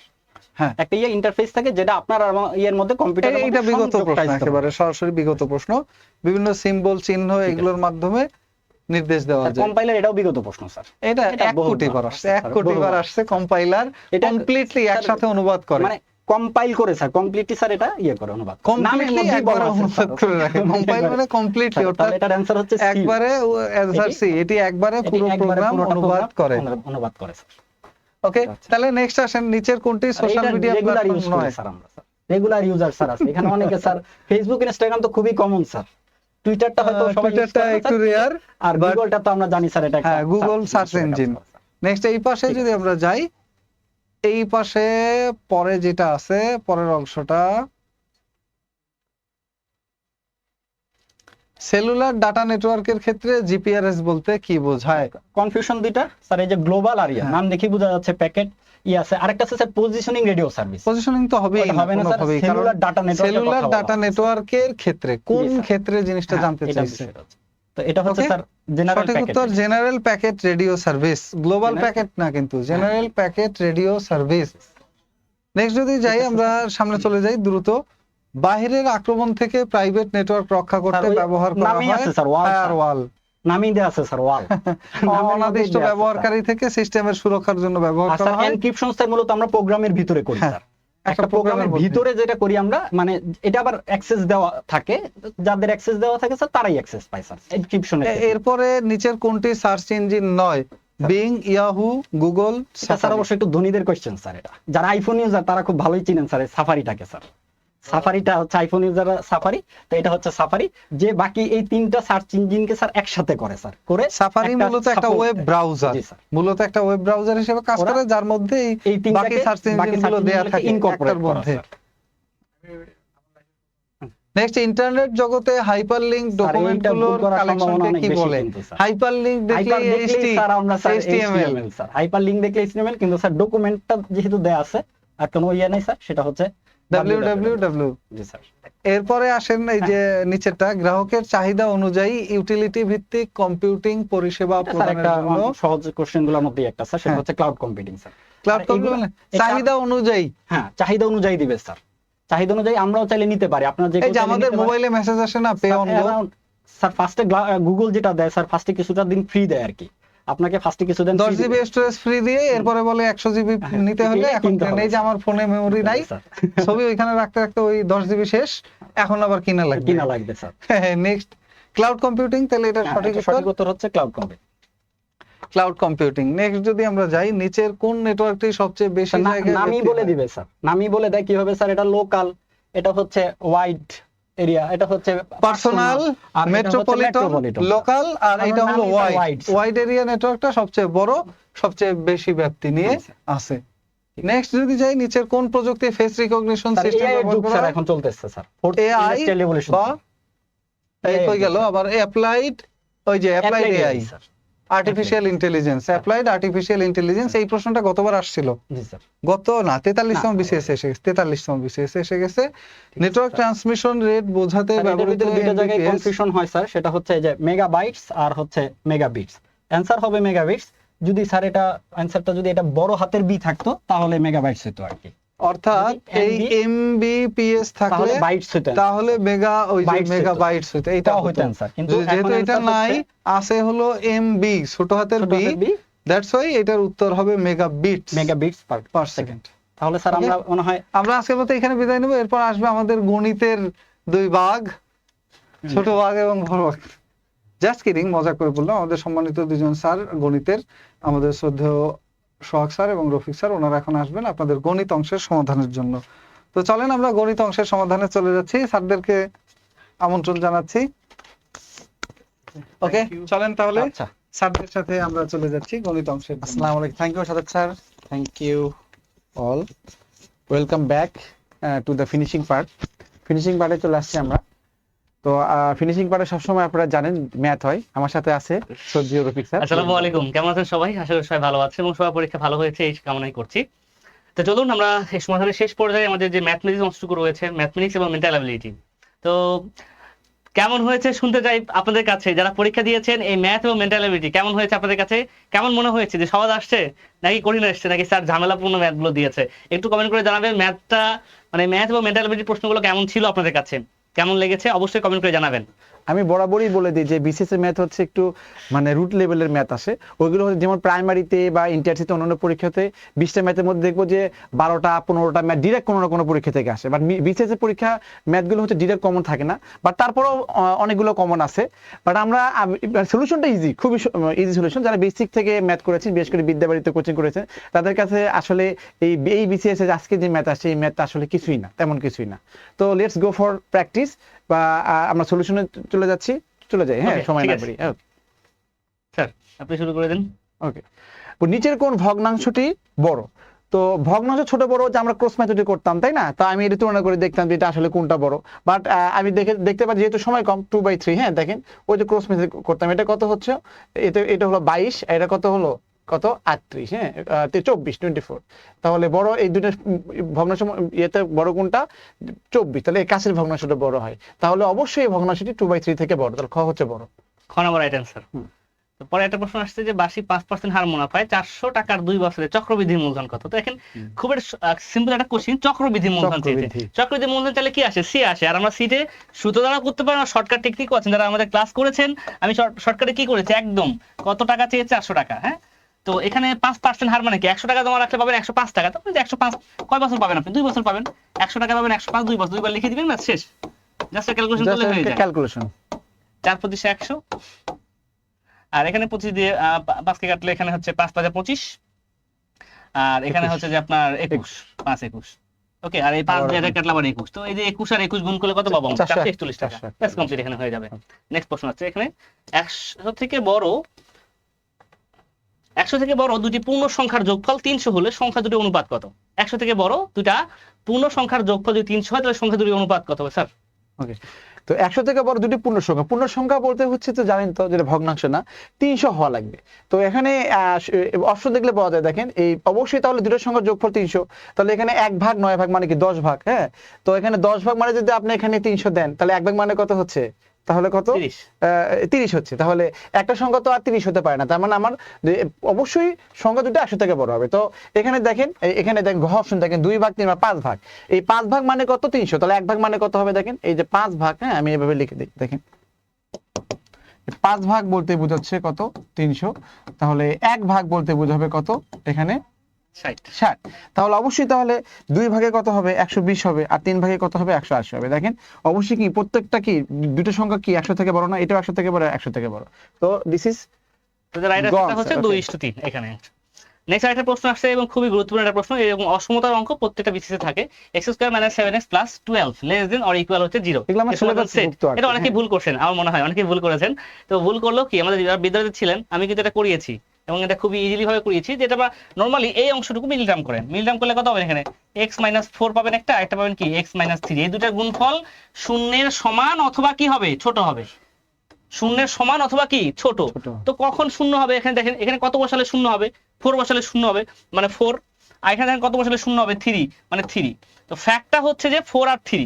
আবার দেখেন এটা হচ্ছে 3 থেকে যদি আমরা ছোট যে কোনো মান নেই দুটাতেই, হ্যাঁ 3 থেকে ছোট যে কোনো মান নিলে দুটাই ঋণাত্মক হয়, আবার 4 থেকে বড় নিলে দুটাই ধনাত্মক হয়। তার মানে আমার ব্যবধিটা কেমন আসে, ব্যবধিটা আসবে এরকম যে আমার এখানে 3 এর সমান অথবা বড় এবং 4 এর সমান অথবা ছোট, এর মধ্যে সকল মানগুলোই হবে। তার মানে এই থার্ড ব্র্যাকেট মানে কি ইকুয়াল বোঝায়। এটার অর্থটা হচ্ছে এরকম যে আপনার হচ্ছে যে 3 লেস দেন অর ইকুয়াল হচ্ছে যে x, এই হচ্ছে ব্যাপারটা। এরকম ভাবে এটা হচ্ছে যে আপনি হচ্ছে 3 থেকে শুরু করে, হ্যাঁ এটা কি 4 পর্যন্ত বা 4 মানে এটা সচরাচর 3ও হতে পারে, আবার 3 থেকে আবার 4ও হতে পারে, আবার 0 থেকে ছোট হতে পারে, আবার কত সমান হতে পারে, এরকম। এজন্য অ্যানসারটা কত 3,4 এইটা হবে অ্যানসার। ওকে 39 পরবর্তীতে যাই, আমরা দ্রুত এগিয়ে যাই স্যার, কি বলেন? আচ্ছা হ্যাঁ, এটা হচ্ছে দেখেন এটা একটু বড়ই আসছে, হ্যাঁ তো অনেকে হয়তো বলবেন যে স্যার এটা কিভাবে করছে, তো আমি এটা বলে দিই এখানে যে এই যে দেখেন এই দেওয়া আছে এটা সমান কত 2, এত সমান 1 হলে এত এর কত, এটা দেখে বর্গ কিন্তু a + b হোল স্কয়ার, তার মানে কত x² প্লাস হচ্ছে কত 2, এখানে 2ab তো ফলে 4 কত x হয়, হ্যাঁ 4x হয়, তো এখানে একটু হলো 2ab তাই না, তাহলে 4xy প্লাস কত হচ্ছে এখানে b² মানে কি 4y²। তো একই ভাবে এই যে এখানে দেখেন এখানে y² আসবে, এরকম y² আসবে, এখানে এটা এরকম আসতে থাকবে। তো এরপরে কি হয় এরকম পাবে, দেখেন x² এখানে x² এরকম আসলে x² + y² অথবা এখানে x² আছে আবার এখানেও x² থাকবে, যাই হোক x² + y² + z² এরকম থাকবে, প্লাস হচ্ছে 4 * কত xy প্লাস y যে প্লাস কত zx এরকম আসবে, হ্যাঁ প্লাস আবার কত হবে এখানে 4x এখানে কত x² + y² প্লাস হচ্ছে z², এরকম করে আসতে আপনারা এটা জাস্ট মান বসাবেন, মান বসালে এখানে আপনার आंसर কত আসবে 14 আসবে, এখানে জাস্ট মানটা বসাবেন। তো আমাদের হ্যাঁ 14 आंसर হবে 14, হ্যাঁ জাস্ট আমি আপনাদের দেখালাম। ওকে, এগুলো আবার যোগ করলে 5 into x square plus y square z square আসে। তো যাই হোক, পরের ম্যাথটা, পরের প্রশ্ন তো খুবই সহজ, এটা করে দেওয়া লাগবে না মনে হয়। জাস্ট দেখেন এই দুটো আপনি যোগ করলে কিন্তু ওয়াই ওয়াই কাটা যাবে। তো এখানে 5 3 8x, 8x সমান কত হবে? এখানে 8 যোগ 20 হবে। তাহলে x এর মান কত? x এর মান হচ্ছে 3, x এর মান 3 হলে y এর মান 6 হবে। এখানে বসান, দেখেন ব্যাস অ্যানসারটা হবে কত? 3,6। পরবর্তী প্রশ্নটা হচ্ছে 42 নম্বর যে কোশ্চেনটা আছে আর কি। তো দেখেন এখানে এটা কিন্তু ইনটু অবস্থায় আছে, দেখেন ইনটু অবস্থায় আছে, যে এই 1 ওই পাশে যে 4 হবে, তাহলে দেখেন এখানে 2x - 3, হ্যাঁ এই 1 ওইদিকে গেলে আপনি ফিল করেন 4, এখানে হাফ দিয়ে যদি এখানে হাফ দিয়ে ওই পাশে যায় তাহলে কত হবে? 4 এর সাথে গুণ হয়ে কত? 8 হয়ে যাবে। 8 মানে কত হচ্ছে? 2 3। তাহলে দেখেন বেস বেস সমান, তাহলে x - 3 সমান সমান কত? 3 এখানে, তাহলে x সমান সমান কত? 6। आंसर হবে কত? 6। পরবর্তী আসেন, নেক্সট আমরা খেয়াল করি লগের যে অঙ্কটা আসছে। এটা একটা বিষয় হচ্ছে এখান থেকে খেয়াল রাখা দরকার যে এখানে আমাদের যে কনসেপ্টটা আছে এটা লেখাটা একটু ভুল আছে। লিখে দাও এটা উপরে, এটা ব্যাপারটা হচ্ছে এরকম হবে, হ্যাঁ, লগ নিচে বেস আর 8 ভিত্তি হবে x ইকুয়াল হচ্ছে, এটা দেখেন আমরা যদি ক্যালকুলেশন করি 3 3 9 এটা আমাদের শীটে আছে, শীট 10 ভাগ 3, এই যে 10 ভাগ 3 হবে এখানে। তো সূত্রটা যেটা কি, শুধুমাত্র x ফাংশন কি পাবো তাহলে? এই যে √8 এর পাওয়ার হয়ে যাবে আমাদের 10 ভাগ 3। তো √8 মানে হচ্ছে কি 2 এর পাওয়ার কিউব, আর রুট আছে যেহেতু সেহেতু কি হবে 2 হবে নিচে, কিন্তু এখানে হচ্ছে 10/3 কাটাকাটি করলাম, পাস হবে 2 এর পাওয়ার 5। 2 এর পাওয়ার 5 মানে কত? 2 এর পাওয়ার 5 মানে জানেন যে 32 হয়ে যায়। অ্যানসারটা কত হবে? অ্যানসারটা হবে 32। নেক্সট খেয়াল করেন যে পরবর্তী প্রশ্নটা রয়েছে 40 নাম্বার। এইটা দেখেন 1 থেকে 1000 এর মধ্যে। আচ্ছা, ওই আগের কোশ্চেনটা কিন্তু আমাদের শীট থেকে ডিরেক্ট আসছে। এটা হচ্ছে আমাদের হায়ার ম্যাথের, যারা ক্লাস 9 10 এ পড়েছেন হায়ার ম্যাথের ওই ওখান থেকে দেওয়া আছে। তো আমাদের হচ্ছে যে লেখা শীটটা ডেভেলপ করা হচ্ছে বিভিন্ন ভাবে আর কি, হ্যাঁ। তো ওটা আমাদের ডিরেক্ট, কিন্তু এটা কিন্তু মেইন ম্যাথ, এটা কিন্তু কোনো কোথাও আসে না। এই ম্যাথটা কিছুক্ষণ আগে যেটা করলাম ওটা কিন্তু আমাদের লেখা শীটে আছে, ওটা আমাদের লেখা শীটে আছে। আচ্ছা, ওকে। তো বলে 1 হতে 1000 এর মধ্যে কতগুলো সংখ্যা আছে যারা 16 দ্বারা বিভাজ্য নয় কিন্তু 30 দ্বারা বিভাজ্য? তো দেখেন 30 দিয়ে ভাগ যায়। তো 1 থেকে 10 পর্যন্ত কতগুলো সংখ্যা আছে 3 দিয়ে ভাগ যায়? তাহলে আপনি 10 কে 3 দিয়ে ভাগ করলে 3 পয়েন্ট সামথিং, মানে 3টি সংখ্যা আছে। তো এই যে এইগুলো হচ্ছে আমরা করাইছি, আমরা রুবিক স্যারও করাইছে এবং আমি তো ওই প্রাইমারি ব্যাচও করাইছি, তারপর এনটিআরসি ব্যাচে করাইছি, বিসিএস তো এগুলো কমন, এগুলো আসি। তাহলে 1 থেকে 1000 পর্যন্ত কতগুলো সংখ্যা আছে? 16 দ্বারা ভাগ যাবে না, কিন্তু 30 দিয়ে ভাগ। তাহলে 16 দ্বারা 30 দিয়ে ভাগ যায়, তাহলে 1000 কে দেখেন আপনি 30 দিয়ে ভাগ দেন, হ্যাঁ 30 দিয়ে ভাগ করলে কত হয়? এখানে এটা কেটে যান 33টি। তার মানে 33টি সংখ্যা আছে 30 দিয়ে ভাগ দেয়। বলছে যে 16 দ্বারা বিভাজ্য নয় বা 30 দ্বারা বিভাজ্য। তাহলে এমন একটা সংখ্যা এর মধ্যে এই 33টার মধ্যে আছে যেটা 30 দিয়েও ভাগ যায় আবার 16 দিয়েও ভাগ যায়, তাহলে ওগুলো বাদ দিতে হবে। ওই সংখ্যাটা কত হবে? তাহলে 16 এবং 30 এর লসাগু কত? এই 16 এবং 30 এর লসাগু কত? এই লসাগু, হ্যাঁ লসাগু কত হচ্ছে? কত? 240। ওটা আসলে তাহলে 240 দিয়ে ভাগ যাবে 1 থেকে 1000 পর্যন্ত, ওই সংখ্যাগুলো বাদ যাবে। তাহলে 1000 কে আপনি 240 দিয়ে ভাগ দেন, তাহলে কত হবে? এটা কেটে যায়, এখানে কত? 4টি সংখ্যা। তাহলে এই 33টার মধ্যে এই 16 দিয়ে ভাগ যায় এরকম, মানে 30 দিয়েও ভাগ যায়, আবার এটা তো অবশ্যই 30 দিয়ে ভাগ যায়, এরকম 16 দিয়েও ভাগ যায় 4টা সংখ্যা আছে। কোন কোন সংখ্যা? 240, 480 এরকম। তো আমি ডিরেক্ট আমি বের করলাম যে 4টি সংখ্যা, এই 4টি সংখ্যা আপনাকে বাদ দিতে হয়, বুঝতে পারছেন? তাহলে এটা কি হবে?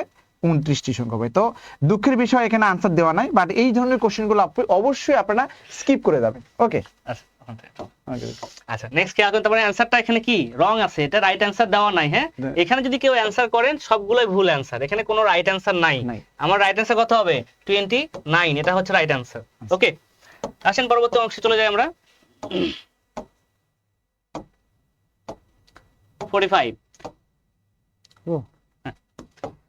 একটা সিলিন্ডারের বৃত্তীয় তলের ব্যাসার্ধ 2 সেন্টিমিটার। ব্যাসার্ধ মানে কি? আর এর মান হচ্ছে 2, উচ্চতা হচ্ছে 6, h সমান 6।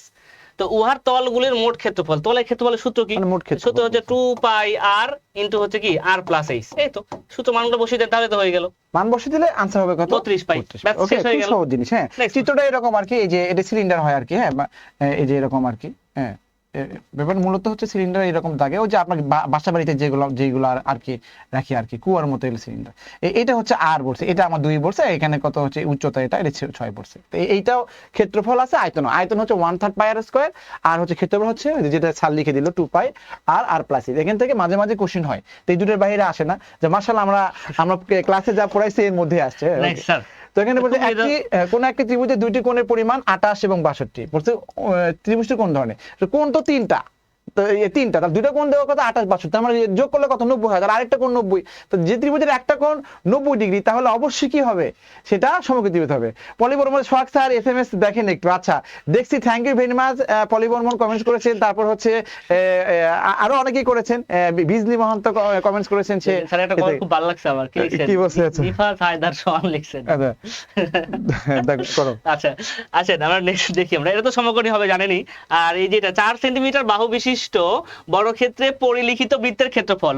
তো এই যে এখানে একটা বিষয় আছে পরিলিখিত, স্যার পরিলিখিতটা কি স্যার? ব্যাপারটা হচ্ছে এই যে বর্গ বলেছে না, বর্গ, এই যে আমি এখানে চিত্রটা আমি অঙ্কন করি, এই যে চিত্রটা বুঝলে আপনি পারবেন। এই যেটা হচ্ছে আমাদের বর্গ, ধরে নিলাম এটা বর্গ। পরিলিখিত মানে এই বর্গটা বৃত্তের মধ্যে থাকবে, এটাকে বলা হচ্ছে পরিবৃত্ত। হ্যাঁ, এই যে পরিবৃত্ত, এখন বলছে 4 সেন্টিমিটার বাহু, মানে প্রত্যেকটা বাহু হচ্ছে 4 সেন্টিমিটার। কর্ণ কত? আমরা জানি বর্গের একটা কোণের সূত্র কি, √2a, এ মানে হচ্ছে এক বাহু, তাহলে এখানে কি হবে 4√2, কর্ণটা হচ্ছে 4√2। কর্ণ যদি হয় 4√2, তাহলে ব্যাসার্ধ কত হবে? ওটাই তোমার হচ্ছে ব্যাস পুরোটা, তো ব্যাসার্ধ কত হবে? 2 দ্বারা ভাগ করলে হবে কত? 2√2। এই তো এটা। এখন কথা হচ্ছে বৃত্তের ক্ষেত্রফলের সূত্র কি? বৃত্তের ক্ষেত্রফলের সূত্র হচ্ছে পাই আর স্কয়ার। তো পাই থাকলো, আর স্কয়ার মানে কি 2√2 স্কয়ার, 2√2 স্কয়ার মানে হচ্ছে 8 পাই। এটা হচ্ছে আমাদের आंसर 8 পাই। কোন নাম্বার রাইট आंसर? এটা কিন্তু আমাদের লেখা সেটা আছে, লেখা যেটা আছে এরকম আছে। 47, তারপর এদিকে আছে না, আচ্ছা 48। কনিক, কনিক শব্দটি অক্ষগুলো নিয়ে গঠিত বিন্যাস সংখ্যা, বিন্যাস করিয়েছিলাম। অনেকেই কি বলে এটাকে, যে বিন্যাস এবং সমাবেশ, অনেকেই ভয় পায়। তো ভয় পেলেও কি, খুবই সহজ একটা বিষয় দিয়েছে এখান থেকে। আমরা এখানে এইগুলো হচ্ছে ইয়েতেও করাইছিলাম, ওই যে ইভেন প্রাইমারি লাস্টের দিকে যে এনটিএসের দ্বারা। আমি এটা ওনাদেরকে কেন বলছি, যে ওনারাও তো বিসিএস পরীক্ষা দিতেছে, আমরা শুধু বিসিএস এ পড়াই না, এইগুলো সব জায়গায় পড়ে আমরা। তো দেখেন 1 2 3 4 5টা বর্ণ, তার মানে ফ্যাক্টরিয়াল 5 উপায়ে আমরা সাজাবো। কিন্তু যদি সেম থাকে সেগুলো নিচে দিতে হয়, দুটো সি আছে, এজন্য ফ্যাক্টরিয়াল 2 নিচে যাবে, তাই না? এখানে কত হচ্ছে, এই যে এখানে ফ্যাক্টর 5 মানে কি 5 × 4 × 3 × 2 × 1 লিখি, আর এখানে ফ্যাক্টর 2 মানে কত 2 × 1, এটা কেটে যায়, তাহলে আপনার কত হবে 60 হবে आंसर। ওকে, তো 60 आंसर, রাইট आंसर 60। ওকে, অনুপাত 49 এ রয়েছে, যদি a = x such that x হলো 5 এবং 7 দ্বারা বিভাজ্য এবং x < 150, 150 এর থেকে ছোট, 5 এবং 7 দিয়ে ভাগ যাবে, এরকম কয়টা সংখ্যা? তো 5 আর 7 লসাগু করে নিবে, লসাগু কত? 35। তো এখন 150 এর থেকে ছোট 35 দিয়ে ভাগ করা, এরকম সংখ্যা কয়টা আছে? আপনি গুণ করেন, 35 কে 35 জন্য 70, চারটা সংখ্যা। ওদের কিছুক্ষণ আগে বললাম যে চারটা সংখ্যা, চারটা সংখ্যা। তার মানে p of a, হ্যাঁ, p of a বলতে কি বোঝায়? এখানে p of a এর উপাদান সংখ্যা 4টা উপাদান আছে। যদি 4টা উপাদান হয়, তার মানে কি সূত্র হচ্ছে 2 এর পাওয়ার n, তার মানে কি পাবো 2 এর পাওয়ার 4, আর 2 এর পাওয়ার 4 মানে হচ্ছে 16। রাইট आंसरটা হচ্ছে 16। নেক্সট প্রশ্ন। এগুলো আমাদের লেকেশি ডিরেক্ট আছে, হ্যাঁ, মানে একদম ডিরেক্ট, মানে লেকেশি যারা বিসিএস শীট পেয়েছেন এবং যারা প্রাইমারি এতে পরীক্ষা দিচ্ছেন তাদের লেকেশিটাও এই ম্যাথটা আছে, যে একটি থলিতে 5টি নীল বল, 10টি সাদা বল, 20টি কালো বল আছে। হ্যাঁ, দুর্বচন মানে কি, না দেখে আপনি কি করবেন, একটি বল উঠাবেন, ধরুন একটা বক্সের মধ্যে বা একটার মধ্যে আপনি না দেখে একটা কি হলো লোটারির মধ্যে উঠাচ্ছেন, তো সেটা সাদা হওয়া যাবে না। তো সাদা না হলে কি হবে, অবশ্যই নীল হবে এবং কি কালো হবে। তো নীল এবং কালো কয়টা আছে, কয়টা আছে? 25টা আছে। তাহলে আপনি একটা উঠাবেন, 25টা থেকে একটা উঠাবেন, তাই না? অথবা C1 লিখতে পারেন। আর টোটাল থেকে কত উঠাবেন? টোটাল কিন্তু আপনার 35টা থেকে কত একটা উঠাবেন, অথবা অনেকে ডিরেক্ট 25/কত 35 লাগে, কারণ 25 C1 মানে কত বুঝ, এটা কাটাকাটি করলে 5 থেকে 5 5 25, 5 7 25, 5/7 এই আর কি। 5/7 হচ্ছে রাইট आंसर। এই তো মোটামুটি আমাদের ম্যাথ কমপ্লিট এখানেই। 15টা ম্যাথ ছিল, 15টা ম্যাথ এখানে কমপ্লিট। আমাদের পরবর্তী অংশটা হচ্ছে মানসিক দক্ষতা, হ্যাঁ, মেন্টাল অ্যাবিলিটি। তো আসলে এবার এই প্রশ্নগুলো বিসিএস এর আমার খুব ভালো লাগছে স্যার, আজকের মেন্টাল অ্যাবিলিটি প্রশ্নগুলো। মানে আসলে মেন্টাল অ্যাবিলিটি ওই যে বলা হয়, মানে কি মানসিক দক্ষতা মতোই প্রশ্নগুলো দিয়েছে। ওকে, চলুন তাহলে চলে আসি 51 নাম্বারটা। হ্যাঁ, কি বলা হয়েছে চলেন দেখে আসি। হ্যাঁ, এটা কিন্তু আমাদের লেকেশিটে ছিল। একজন লোক উত্তর পশ্চিম দিকে মুখ করে আছে। তো প্রশ্নটা পড়বো আর আমরা ভাববো। হ্যাঁ, কি বললো? উত্তর পশ্চিম দিকে মুখ করে আছেন। তো আমি এখানে ধরে নিই এটা হচ্ছে উত্তর দিক, এটা উত্তর দিক, এটা কি, এটা ধরলাম দক্ষিণ দিক। তাহলে এটা কি হবে? এটা হবে পূর্ব দিক, আর এটা কি হবে? এটা হবে পশ্চিম দিক। হ্যাঁ, ব্যাস। এখন মনে করেন এই লোকটা হচ্ছে আপনি আছেন এইখানে, এই লোকটা আপনি এখানে আছেন এইখানে। এখন বলছে কি একজন লোক উত্তর পশ্চিম দিকে মুখ করে আছে। তাহলে এই যে উত্তর পশ্চিম এই দিকে মুখ করে আছে সে, হ্যাঁ, সে ঘড়ির কাঁটা 90 ডিগ্রি ঘুরে, সে কি করে? ঘড়ির কাঁটা 90 ডিগ্রি ঘুরে। ঘড়ির কাঁটা ঘুরে কোন দিক থেকে? বাম দিক থেকে ডান দিক ঘুরে, বাম দিক থেকে ডান দিকে আপনিও ঘুরেন। তো 90 ডিগ্রি ঘুরে মানে কি এইখানে এই এটা তো 90 ডিগ্রি এই বরাবর, কিন্তু এখান থেকে যদি এটা হয় তাহলে এটা দেখেন এই 90 ডিগ্রি মাঝখানে মানে 45 ডিগ্রি ভাব থাকবে, তো এইখানে হচ্ছে 90 ডিগ্রি করে, মানে এখান থেকে এই পর্যন্ত ঘুরে এসে, অর্থাৎ এখন হয়ে গেল সে উত্তর পূর্ব দিকে। এবার তারপরে ঘড়ির কাঁটার বিপরীত দিকে 180 ডিগ্রি ঘুরে, একদম direct এখন এই যে ঘড়ির কাঁটা তো দিকে ঘুরে, এখন বলছে বিপরীত মানে কি উল্টা ঘুরবে, তো উল্টা 180 ডিগ্রি মানে কি এই বরাবর ঘুরবে, এই বরাবর। এই বরাবর সে থাকবে। এবার এই যে এটা হচ্ছে 180 ডিগ্রি, তাহলে এখন পুরোটা। এখানে পজিশন তার পজিশন এখন হচ্ছে পশ্চিম দক্ষিণ কোণে, জি। হ্যাঁ দক্ষিণ পশ্চিম। এবার বলছে তারপর একই দিকে আরো 90 ডিগ্রি ঘুরবে। এবার একই দিক মানে যেদিকে সে ঘুরছিল মানে কি ঘড়ি কাঁটা বিপরীত দিকে ঘুরছিল, সুতরাং এদিকে সে আরো 90 ডিগ্রি ঘুরবে। 90 ডিগ্রি ঘুরবে কি হয়, এই দেখেন এই তো এটা হচ্ছে 90 ডিগ্রি, তার মানে এই যে বরাবরটা তার ফেস। এখন এই বরাবর কি আছে, এটা হচ্ছে দক্ষিণ আর এটা কি পূর্ব, তো দক্ষিণ পূর্ব দিকে আছে, তার মানে কি হবে এই যে অ্যান্সারটা হচ্ছে দক্ষিণ পূর্ব। এটা হচ্ছে আমাদের রাইট অ্যান্সার। আচ্ছা একটা ভাই কমেন্ট করেছেন, আপনাদের কথা শোনা যাচ্ছে না, না। তো সবাই Seriously? শুনছেন না, না, সবাই একটু জানাবেন, সবাই একটু কমেন্ট করবেন, শুনতে না পারলে তো সবাই বলছে। সবাই কমেন্ট করেন একটু যে কথা শোনা যাচ্ছে কিনা, কথা শোনা না গেলে তো বিপদ। ওকে, এই নিম্নের শব্দগুলো অভিধানে যে ক্রমে আছে সেভাবে সাজান। হ্যাঁ, তো এই মেন্টাল এবিলিটি মানে কি, আপনার হচ্ছে কি আপনাকে মানসিক দক্ষতা যাচাই করতে হবে, বুঝতে পেরেছেন? আপনার আইকিউটা, আপনার যে ম্যাথ সলিউশন ম্যাটার না, আপনার আইকিউটা ধরতে হবে যে কি বলতে চাচ্ছে। বলতে দেখেন এখানে অভিধানে যে ক্রমে আছে সেগুলো সাজান। তো এখানে পি সবগুলো পি আছে, নো প্রবলেম। পি এর পরে কি হয় বলেন তো, পি এর পরে অভিধানে আর আসে না এ আসে আগে, আবার আর আসে, এখানে ও আসে, এ কোনটা আগে আসে, এ আসে, তাই তো এ। তো এখানে দেখেন এখানে আবার এরপরে কি আসে বলেন, এরপরে কি আসে, এরপরে দেখেন ই আসে। তাই দেখেন এখানে এই যে দেখেন এখানে 3 এটা প্রথমে আসবে, তারপরে কত, এরপরে কত 5 আসবে। দেখেন আপনি দেখেন এখানে সিরিয়ালি 1 2 3 4 5 এর সিরিয়াল করবেন, কিন্তু দেখেন প্রথমে কিন্তু 3 আসছে, পরে কত 5 আসছে। দেখেন 3 5 কিন্তু একটাতেই আছে শুরুতেই, এই জন্য খ আনসার দিবেন। বাকিগুলো আপনাকে ওগুলো মেজারমেন্ট আর লাগবে না, হবে না। হ্যাঁ, ওইটুকু করলে হয়ে যাবে। হ্যাঁ, ওকে, তাই আরেকটা মজার একটা প্রশ্ন, এটাও কিন্তু লেখা সেটা আছে আমাদের, এটা মজার প্রশ্ন, ফার্স্ট অধ্যায় থেকে আসছে, প্রথম থেকে এটা। হ্যাঁ, সম্পর্ক নির্ণয়। সম্পর্ক। একটা ছবিতে একজন পুরুষের দিকে ইঙ্গিত করে একজন মহিলা বলেন তার ভাইয়ের বাবা আমার দাদার একমাত্র ছেলে। হ্যাঁ, তা আপনি একটু ভাবেন, তো আপনি বলছেন ব্যাপারটা এরকম করবেন, মানে মেন্টালিটি মানে নিজে আপনি নিজে এটা। হ্যাঁ, তো আপনি একটি ছবিতে একজন পুরুষের দিকে ইঙ্গিত করে বললেন, হ্যাঁ একজন মহিলা বললেন তার ভাইয়ের বাবা মানে এই পুরুষের বাবা, তো এই পুরুষের যিনি বাবা, এখানে লিখে দিই বাবা, এই পুরুষের বাবা আমার দাদার একমাত্র ছেলে। তো আমার যে দাদা, হ্যাঁ খেয়াল করতে হবে, আমার দাদার একমাত্র ছেলে মানে কি, অবশ্যই এই মানে দাদা, হ্যাঁ এই বাবার বাবা মানে সৎকরে বাবা বাবা। এখন কি এই পুরুষের দাদা ও যদি ওইটা হয়, তো একমাত্র ছেলে যেহেতু, তার মানে কি হবে, তার মানে এই যে মানে মহিলা, এই মহিলারও দাদা ওইটা, তো মহিলার দাদা যদি ওইটা হয় তাহলে মহিলার বাবা এইটা, তো দুজনের বাবা একই, তার মানে তাদের দুজনের সম্পর্কটা কি, তাদের দুজনের সম্পর্ক একই বাবা, তার মানে কি ভাই বোন না, তার মানে এই সম্পর্কটা কি, উক্ত মহিলার সম্পর্কটা হচ্ছে বোন হবে। হ্যাঁ, ওই পুরুষের হচ্ছে তিনি বোন। এটা আমাদের লেখে সেটা আছে, আপনি ফিল করেন ওই যে আপনি নিজের চোখ বন্ধ করেন, আপনার দাদার একমাত্র ছেলে, আপনার দাদার একমাত্র ছেলে কি আপনার বাবা না, আপনার বাবা। তাহলে যে বর্ণনা করছে সে তো তাহলে তো তার এই ছবিটির সম্পর্কের সাথে তার সম্পর্ক তো ভাই বোনের সম্পর্ক, তাই না? এই জন্য স্যার এই কথাই বললো। ওকে স্যার, নেক্সট প্রশ্ন আছে তো এটাও আমাদের লেকচার 1 এর মধ্যে দেওয়া ছিল আমাদের লেখা শিটে আর কি। তো দেখেন 3টা কোশ্চেন আসছে আমাদের। হ্যাঁ, তো এটা ডিরেক্ট আসেনি, বাট এই ধাসে তো আমি বলতাম যে আপনারা যদি এরকম আসে A B C D E F এগুলো লিখে রাখবেন। হ্যাঁ, ই এফ এইগুলো লিখে রাখতে বলবো। হ্যাঁ, বলছিলাম যে তাহলে আপনার দ্রুত হয়ে যাবে। তো যাই হোক, তো এখানে ম্যাথটা সলভ করে দিই, আমরা তো আমাদের জানাই আসছে তাই না। এখানে বলছে ই হচ্ছে 10, জে হচ্ছে 20, কিন্তু ই কিন্তু আসলে 10 হয় না, জে কিন্তু 20 হয় না। কিন্তু লক্ষ্য করেন ই হচ্ছে কি 5 নাম্বার বর্ণ, তার মানে কি ডাবল হচ্ছে 10, যে কত 10 নাম্বার বর্ণ, তার মানে কি 20 হচ্ছে, ও কত, ও হচ্ছে 15 নাম্বার বর্ণ, তার মানে কত লেটার কি 33 হচ্ছে, তার মানে ডাবল হচ্ছে। তাহলে এখানে দেখেন এখানে বি ই এস টি, তাই না, বি মানে কত দেখেন এখানে লিখি, এই দেখেন বি এখানে লিখেই ফেলি, ই প্লাস এস প্লাস হচ্ছে টি সুবিধার জন্য আর কি। বি এখানে কত 2 নাম্বার বর্ণ, তার মানে যেহেতু ডাবল হচ্ছে, ই যদি 5 হয় সেটা যদি 10 লেখা যায়, তাহলে বি যেহেতু 2 হয় এ বি সি, তাহলে বি, তাহলে এখানে 4 লিখবো, ই কত, ই 5 নাম্বার, তাহলে 10 লিখবো, তাই না। আর এস কত, এস হচ্ছে কত নাম্বার, 19 নাম্বার, তাহলে আমরা কত 38 লিখবো। আর এখানে টি হচ্ছে কত 40, 20 নাম্বার, তার মানে 40 হবে, যোগ করলে কত 92 হয়, আনসার হবে 92। আচ্ছা, রাইট অ্যানসার হচ্ছে 92। নেক্সট একটা প্রশ্ন আসছে, নিচের কোন শব্দটি অন্যদের থেকে আলাদা, কোন শব্দটা, অর্থাৎ এখানে 4টা আছে, কি এটা 4টা যে শব্দগুলো দেওয়া আছে বলেন তো, মানে এই সবগুলো হচ্ছে কি পাখির নাম, কিউই পাখি, ঈগল পাখি, ইমু পাখি এবং কি অস্ট্রিচ পাখি, এই পাখিগুলোর মধ্যে কোনটা আলাদা, তো বলেন দেখি কোনটা আলাদা। এটা কিন্তু সত্যি মানসিক দক্ষতার একটা গুরুত্বপূর্ণ একটা প্রশ্ন এটা। কেন? কারণ দেখেন কুই পাখি, ইমু পাখি, অস্ট্রিক পাখি, এই সবগুলা পাখি একটাও উড়তে পারে না। হ্যাঁ, পাখি পাখাও আছে বাট উঠতে পারে না। উড়তে পারে না, একমাত্র উড়তে পারে এখানে কে, ঈগল পাখি। যার কারণে অন্য থেকে আলাদা কোনটা, ঈগল। ঈগলটা হচ্ছে কি আলাদা। ওকে, নেক্সট চলে আসি 56 নম্বর কোশ্চেনটা।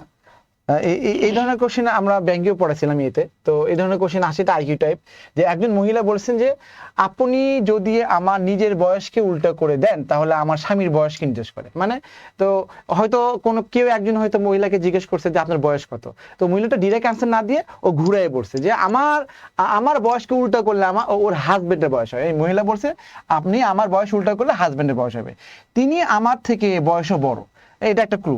আবার আমার বয়সের পার্থক্য আমাদের মোট বয়সের যোগফলের 11/1 তাহলে দেখেন ওই মহিলা বয়স 45 হয়, তাহলে ওনার হাজবেন্ডের বয়স হবে তো 54 হবে, তাই না? আবার বলতে দেখেন আমার বয়সের পার্থক্য আমাদের মোট বয়সের যোগফলের 11/1, তাহলে ওনার বয়স তো 45, তাই না? এটা পার্থক্য কত হচ্ছে 9। তো এটা আবার যোগ করলে এটা পার্থক্য 9 হবে, এটা আবার যোগ করলে কত হবে 99। তো 99 11/1 তার মানে কত, 11 দিয়ে ভাগ করলে কত 9, তার মানে দেখেন এই যে দেখেন এখানে 9 মানে এই অঙ্কটার যে ব্যাপারটা হচ্ছে, এই অঙ্কটা যে আপনারা একদম অঙ্ক থেকে করা শুরু করেন অনেক সময় লাগবে, এই জন্য এটা অপশন থেকে করাটা বেটার। অপশন থেকে এটা তো প্রথমেই বাদ যায়, হচ্ছে না, গ্যাপটা হয়ে যাচ্ছে। অপশন থেকে করবেন তাহলে এটা খুবই ভালো হবে, সহজে হয়ে যাবে। আরেকটা মনে রাখবেন যে আপনি অবশ্যই মানে এটা উল্টো করলে যোগ করলে 11 দিয়ে ভাগ যাবে, কারণ 11/1 মানে কি 11 দিয়ে ভাগ যাবে, তাহলে এটা উল্টো করলে যোগ করলে 11 দিয়ে ভাগ যায় না, উল্টো করলে যোগ করলে 11 দিয়ে ভাগ যায় না, এটা আবার উল্টো করলে যোগ করলে 11 দিয়ে ভাগ যায়। তো এগুলো কমন সেন্স আর কি। হ্যাঁ, মানে মেন্টাল এবিলিটি মানে তো হচ্ছে আপনার হচ্ছে অ্যাপটিটিউড টেস্ট। আচ্ছা, 57 নম্বর কোশ্চেন। হ্যাঁ, দেখেন যদি একটা কামান থেকে নিম্নলিখিত 4টি বস্তুকে আনুভূমিকভাবে নিক্ষেপ করা হয় তবে কোনটি সবচেয়ে বেশি দূরে উড়ে যাবে? মানসিক দক্ষতার আরো একটা মনে করি ইম্পর্টেন্ট কোশ্চেন। হ্যাঁ, মানসিক দক্ষতার আরো একটা ইম্পর্টেন্ট কোশ্চেন। এই 4টা বস্তু দেওয়া আছে, 4টা বস্তু যদি কামান থেকে, কামান তো চিনেন, কামান কেউ দেখছেন? অনেকে তো কামান দেখে নাই। হ্যাঁ, গুলি মানে তো গোল না, যে আপনার হচ্ছে কি বলে এটাকে, বাবর যখন পানিপথে যুদ্ধ করে তখন প্রথম কামানে ব্যবহার করে। হ্যাঁ, ইম্পর্টেন্ট কোশ্চেন ছিল জিকের।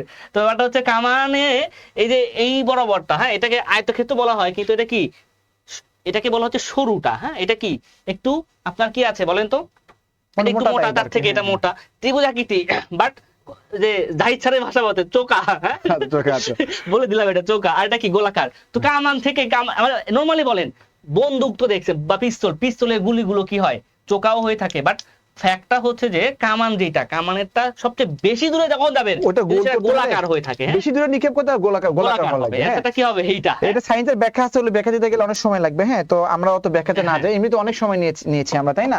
তো একে সবাই 15 জন লোক রয়েছে, তারা সকলেই সভা শেষে একে অপরের সাথে এটা যে কতবার যে ধরনের ম্যাথ আমরা মানে করে দিছি, যে ইয়েতে কি দাওয়াতে গেল 45 জন ছিল কতগুলো, তো যাই হোক 15 জন মানুষ আছে, এরা যদি একে অপরকে হ্যান্ডশেক করে তাহলে দুইটা হাত কি হয়, মানে বের হয়, তাই তো? হ্যান্ডশেক করে, আমি বলি স্যার হ্যান্ডশেক করেন তো, দেখেন কয়টা হাত বলেন তো? 2টা হাত। হ্যাঁ, তো দেখেন এই যে 15টা মানুষ একে অপরের সাথে হ্যান্ডশেক করবে, তাহলে কয়টা হাত হয়? 2টা হাত। আপনি 15 জন মানুষ থেকে 2 জন করে সাজাবেন, ব্যাপারটা এরকম আর কি। হ্যাঁ, তো 15 জন মানুষের 2টা হাত ব্যবহৃত হবে, তাহলে এই যে তার কর্মদ্য মানে আপনি হ্যান্ডশেকের সংখ্যা হবে 15 15 মানে কি 15কে 2বার স্টেপ দিবেন। হ্যাঁ, 15কে 2বার স্টেপ দিবেন, আর হচ্ছে 2 মানে 5 2 মানে 2 × 1, এটা কাটাকাটি করলে এখানে কত হয়? 7 হয়, এটা গুণ করলে 105। এটা হচ্ছে রাইট আনসার। হ্যাঁ, 105 হবে রাইট আনসার। নেক্সট 58 নাম্বার, আমরা প্রায় শেষের দিকে চলে আসি। নেক্সট 59, সেই জুটি নির্বাচন করুন যা কি দেখেন, চিলড্রেন এবং পেডিয়াট্রিশিয়ান জুটির মধ্যে প্রকাশিত সম্পর্কের মতে একটি সম্পর্কে সর্বোত্তম ভাবে প্রকাশ করে। হ্যাঁ, মানে চিলড্রেন শিশু, হ্যাঁ, আর পেডিয়াট্রিশিয়ান কি শিশু রোগ বিশেষজ্ঞ, শিশু বিশেষজ্ঞ। সহজ কথায় ডাক্তার দেখেন না, শিশুদের দেখেন যে শিশু বিশেষজ্ঞ থাকে, হ্যাঁ, গানি বিশেষজ্ঞ থাকে, তারপর কি হার্ট স্পেশালিস্ট থাকে, হ্যাঁ, হৃদয় বিশেষজ্ঞ। তো যাই হোক, একটা হচ্ছে বলছে কি সর্বোত্তম, সবগুলোই কিন্তু যায়, হ্যাঁ, সবগুলো রাইট, কিন্তু সর্বোত্তম বলছে।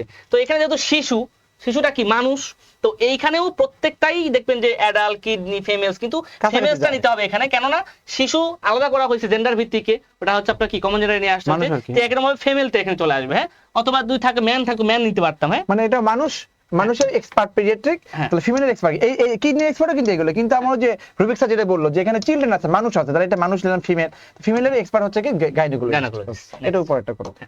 আচ্ছা, কোন চিত্রটি কি করে এই সিরিজটি সম্পূর্ণ করে? তো আসেন দেখে নিই সম্পূর্ণ করে কিভাবে, দেখে নিব আমরা। তো চলেন প্রথম অংশটুকু দেখেন। 1 নাম্বার এবং 3 নাম্বার আমার কি দেওয়া আছে, কাটা কাটা দাগ দেওয়া আছে, হ্যাঁ বোল্ড করা। বোল্ড করা আছে। এখানে দেখেন 2 নাম্বার 1 2 3, এটা যদি 4 দিই দেখেন একটা বাড়ছে এবং কি একটা কাটা কাটা দেওয়া আছে 2 এবং 4। এখানে দেখেন 1 3 এবং 5 নম্বরে দেওয়া আছে কাটা, মানে এটা হচ্ছে 2 3 4 5, এই 2 আর 4 এ কিছু দেওয়া নাই। পরেরটা দেখেন, পরেরটা দেওয়া আছে 2 3 নাই 4 5 নাই 6 এ দেওয়া আছে।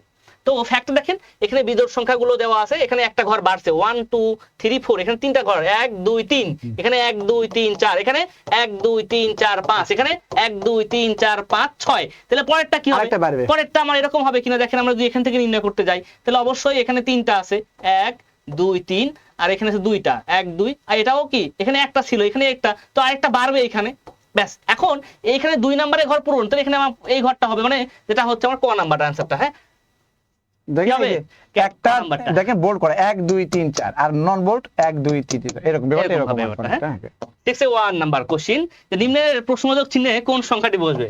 খুবই মজার একটা প্রশ্ন এটা। দেখেন এটা হচ্ছে নিচের প্রশ্নবোধক চিহ্ন কোন সংখ্যাটি বলে, এটা অনেকে অনেক ভাবে ভুল দিচ্ছে, আমরা দেখলাম যে ই করে যাই হোক, সমস্যা নাই, অনেকের কথা বলে লাভ নেই, আমরা যেটা করতেছি সেটাই মেইন কথা, আমরা লজিক্যালি আনসার দেই সব সময়। তো এখানে 4 এবং 8, হ্যাঁ দেখেন এটা যোগ করেন, যোগ করলে কত হচ্ছে 12, 12 এবং 9 গুণ করলে কত 108। আবার সিমিলারলি 5 এবং এখানে 12 আছে স্যার, এখানে একটু ভুল আছে। 5 এবং 4 যোগ করলে কত হবে 9, 9 আবার 12 গুণ করলে কত হবে 108 হবে। এই জন্য আমাদের আনসার হবে কত 108। 108, ব্যাস, খুবই সঠিক হবে। সঠিক বানান কোনটি, সঠিক বানান কোনটি চিহ্নিত করুন। সঠিক বানান কোনটি, এখানে 6টা মিস্টেকলি টাইপ করা হয়েছে। সঠিক বানান হচ্ছে যেখানে কি কনসিয়েন্টিয়াস, TIOUS, সহজ কথা হচ্ছে বিবেকবান, বিবেকবান যেটাকে বলা হচ্ছে, হ্যাঁ TIOUS হবে এখানে। এবারে আসেন পরবর্তী প্রশ্নটা কি বলছে। একটি কমিটিতে পুরুষ মহিলার সংখ্যা একটি অনুপাত, দেখেন বলছে একটি অনুপাতে 3 এবং 2 হলো, হয়তো দেখেন যে পুরুষ এবং মহিলার সংখ্যা কোনো একভাবে 3 অনুপাত 2, অন্য অনুপাতে কত আছে আমি জানি না, বাট ওরা বলছে একটা হিসাব দিচ্ছে একটা অনুপাত 3 অনুপাত 2, মানে 3 ভাগ আর হচ্ছে 2 ভাগ পুরুষ মহিলা। তো এখানে মহিলার সংখ্যা 25, তাহলে তার মানে দেখে এটা কিন্তু পুরুষ হতে 3 ভাগ আর হচ্ছে মহিলা কত হচ্ছে 2 ভাগ, তাহলে এই 2 ভাগ মানে 25 না বলেন, অথবা 2x মানে 25, তাহলে 2 ভাগ মানে 25 বা 2x সমান সমান কত হবে 25, তাহলে x মানে কত হবে 12.5 হবে না বলেন। তাহলে সিমিলারলি তাহলে এখানে 3x, এই যে 3x আর কি, 3x সমান সমান কত, এখানে 3 × 12 পয়েন্ট কত হচ্ছে 5, এটা কত হয় 37.5 নাকি রবি স্যার 33। তাহলে মানুষ তো আর দশমিক হয় না তাই না, তার মানে কত 38 হওয়ার কথা, কিন্তু এখানে কি 38 আছে নাই, কিন্তু কোনোভাবে কম হবে না, তাহলে 38 থেকে বড় লজিক্যালি আনসার আপনি দিতে পারেন 40, আর অথবা এই ধরনের কোশ্চেন আপনারা মানে কি স্কিপ করে যাবেন। এটা হচ্ছে এখানে একটু কথা আছে, আমি একটু হালকা করে স্যার বলে ফেললাম। হ্যাঁ। ব্যাপারটা হচ্ছে এখানে রাইট অ্যান্সার দেওয়া নাই, রাইট অ্যান্সারটা কত হবে 37.5, এটা হচ্ছে রাইট অ্যান্সার। কিন্তু যেহেতু রাইট অ্যান্সার দেওয়া নাই, কিন্তু এটা কি মানসিক Mental। দক্ষতা বুঝতে হবে। এখানে রাইট অ্যান্সার না থাকলেও ফ্যাক্টটা হচ্ছে কি বলেছে প্রশ্ন যদি একটু আমরা বিশ্লেষণ করি, ম্যাক্সিমাম গুলো রাইট অ্যান্সার, মানে এটা চেষ্টা করবেন না দাগানোর, তবুও কেউ যদি দাগাতেই চান যে না আমি পরীক্ষায় আসছি আমি দাগিয়েই যাব, তাদের জন্য বলছি। ফ্যাক্টটা হচ্ছে এখানে বলছে একটা কমিটিতে পুরুষ ও মহিলার অনুপাত বা মহিলার সংখ্যা বলে নাই, বলছে কি মহিলার সংখ্যা একটি অনুপাতে, এই যে এখানে বলে দিয়েছে বোল্ড করে কি একটি অনুপাতে, বলা হচ্ছে কি হয়তো আরো অনুপাত ছিল, এরকম থাকে না। যদি একদম যদি নরমাল ম্যাথ হইতো এটা, তাহলে কি থাকতো একটা কমিটিতে পুরুষ এবং মহিলার অনুপাত 3:2 থাকতো, কিন্তু এখানে বলছে মহিলার একটি অনুপাত 3:2, এই যে একটা অনুপাত বলছে 3:2, তার মানে কি এই যে 2টা হচ্ছে মহিলা আর এটা কি টোটাল 25, তার মানে 25 ভাগ 2 মানে কত আসে 12.5, তো আমি যদি 12টাকে পূর্ণ সংখ্যা ধরে নিই তাহলে 12 2 24 হয়, তার থেকে বেশি আছে। তো এই 12টাই যদি আমি পূর্ণ সংখ্যা ধরি 3 এর সঙ্গে 3 বারং কত হবে 3 বারং হবে 36, তো 36 এর থেকে বেশি হবে, তার মানে অ্যান্সারটা কি হবে 40 আমি নিতে পারি। তবে আমি আবারও বলছি, তবে কথা হচ্ছে এই ধরনের প্রশ্নগুলো অ্যানসার না করাটাই বেটার, কারণ আমাদের 200 মার্কের কোশ্চেন আমরা বললাম 40, এক মার্ক না বলে এটা হচ্ছে যে একটু কি থাকে, এটা ওই যে মানে ট্রিক্স আর কি, এটা হচ্ছে যে মানে ফাঁদ, এটা হচ্ছে ফাঁদ বলবো, কারণ টাইম ওয়েস্ট করার আর কি, এটা হচ্ছে যে ঝামেলা তৈরি করে আর কি। হ্যাঁ, এই জন্য এই ধরনের প্রশ্নগুলো অ্যানসার না করাই বেটার। ওকে, আচ্ছা, তো এখানে এটা হচ্ছে ইউবি কিউটাস, মানে এটা হচ্ছে সর্ববিদিতা, মানে সব জায়গায় বিদ্যমান, এই ব্যাপারটা এরকম আর কি। তো ইউবি কিউটাস সমার্থক শব্দ কত, দেখেন এটা স্কার্স মানে হচ্ছে স্বল্পতা, মানে লিটল ভেরি ভেরি স্বল্পতা, শয়ে ব লয়ে প স্বল্পতা, মানে কম বোঝায়, এটা অ্যাবান্ডেন্ট মানে প্রচুর বোঝায়, ওয়াইড স্প্রেড মানে কি মানে অনেক বেশি বিস্তৃত। তাহলে দেখেন ইউবিকুইটাস মানে সর্ববিদিত মানে সব জায়গায় আছে, তাহলে ওয়াইড স্প্রেডের সাথে মিলে যাচ্ছে। আর লিমিটেড মানে কি সংকীর্ণ মানে কম জায়গা কম, তাহলে স্কার্স মানে স্বল্পতা বা কম জায়গা, লিমিটেড মানে কি কম জায়গা, অ্যাবান্ডেন্ট মানে কি প্রচুর, আর ওয়াইড স্প্রেড মানে কি এর সাথে কাছাকাছি, বাট ওয়াইড স্প্রেড মানে কি বেশি বিস্তৃত। তো ইউবিকুইটা মানে কি ওই যে এলাকার কথা বলছি, বিস্তৃত মানে সব জায়গায়। তো এই কারণে আমাদের আনসার হবে হচ্ছে গ হচ্ছে মোস্ট অ্যাপ্রোপ্রিয়েট। আচ্ছা, last question, today's last question, আজকে শেষ প্রশ্ন আমাদের, যে 5টি ধারাবাহিক পূর্ণ সংখ্যার গড় 15, সবচেয়ে বড় পূর্ণ সংখ্যা কত? এটা বলেন তো, কে পারবেন না এটা? প্রশ্ন হচ্ছে যে কে পারবেন না এটা। তো পূর্ণ সংখ্যার গড় যদি 15 হয়, তার মানে কি এখানে গড় 15 মানে কি, কটা সংখ্যা আছে? 5টা। তোমরা আরো যে সংখ্যাগুলো হবে কি কি, এখানে হবে 16, এখানে হবে 17, আর এখানে হবে কত? 14, এখানে হবে 13। এই যে 5টা ধারাবাহিক পূর্ণ সংখ্যা, তো গড় হচ্ছে 15, তাহলে সর্বোচ্চ সংখ্যা কত? বড় পূর্ণ সংখ্যা কত?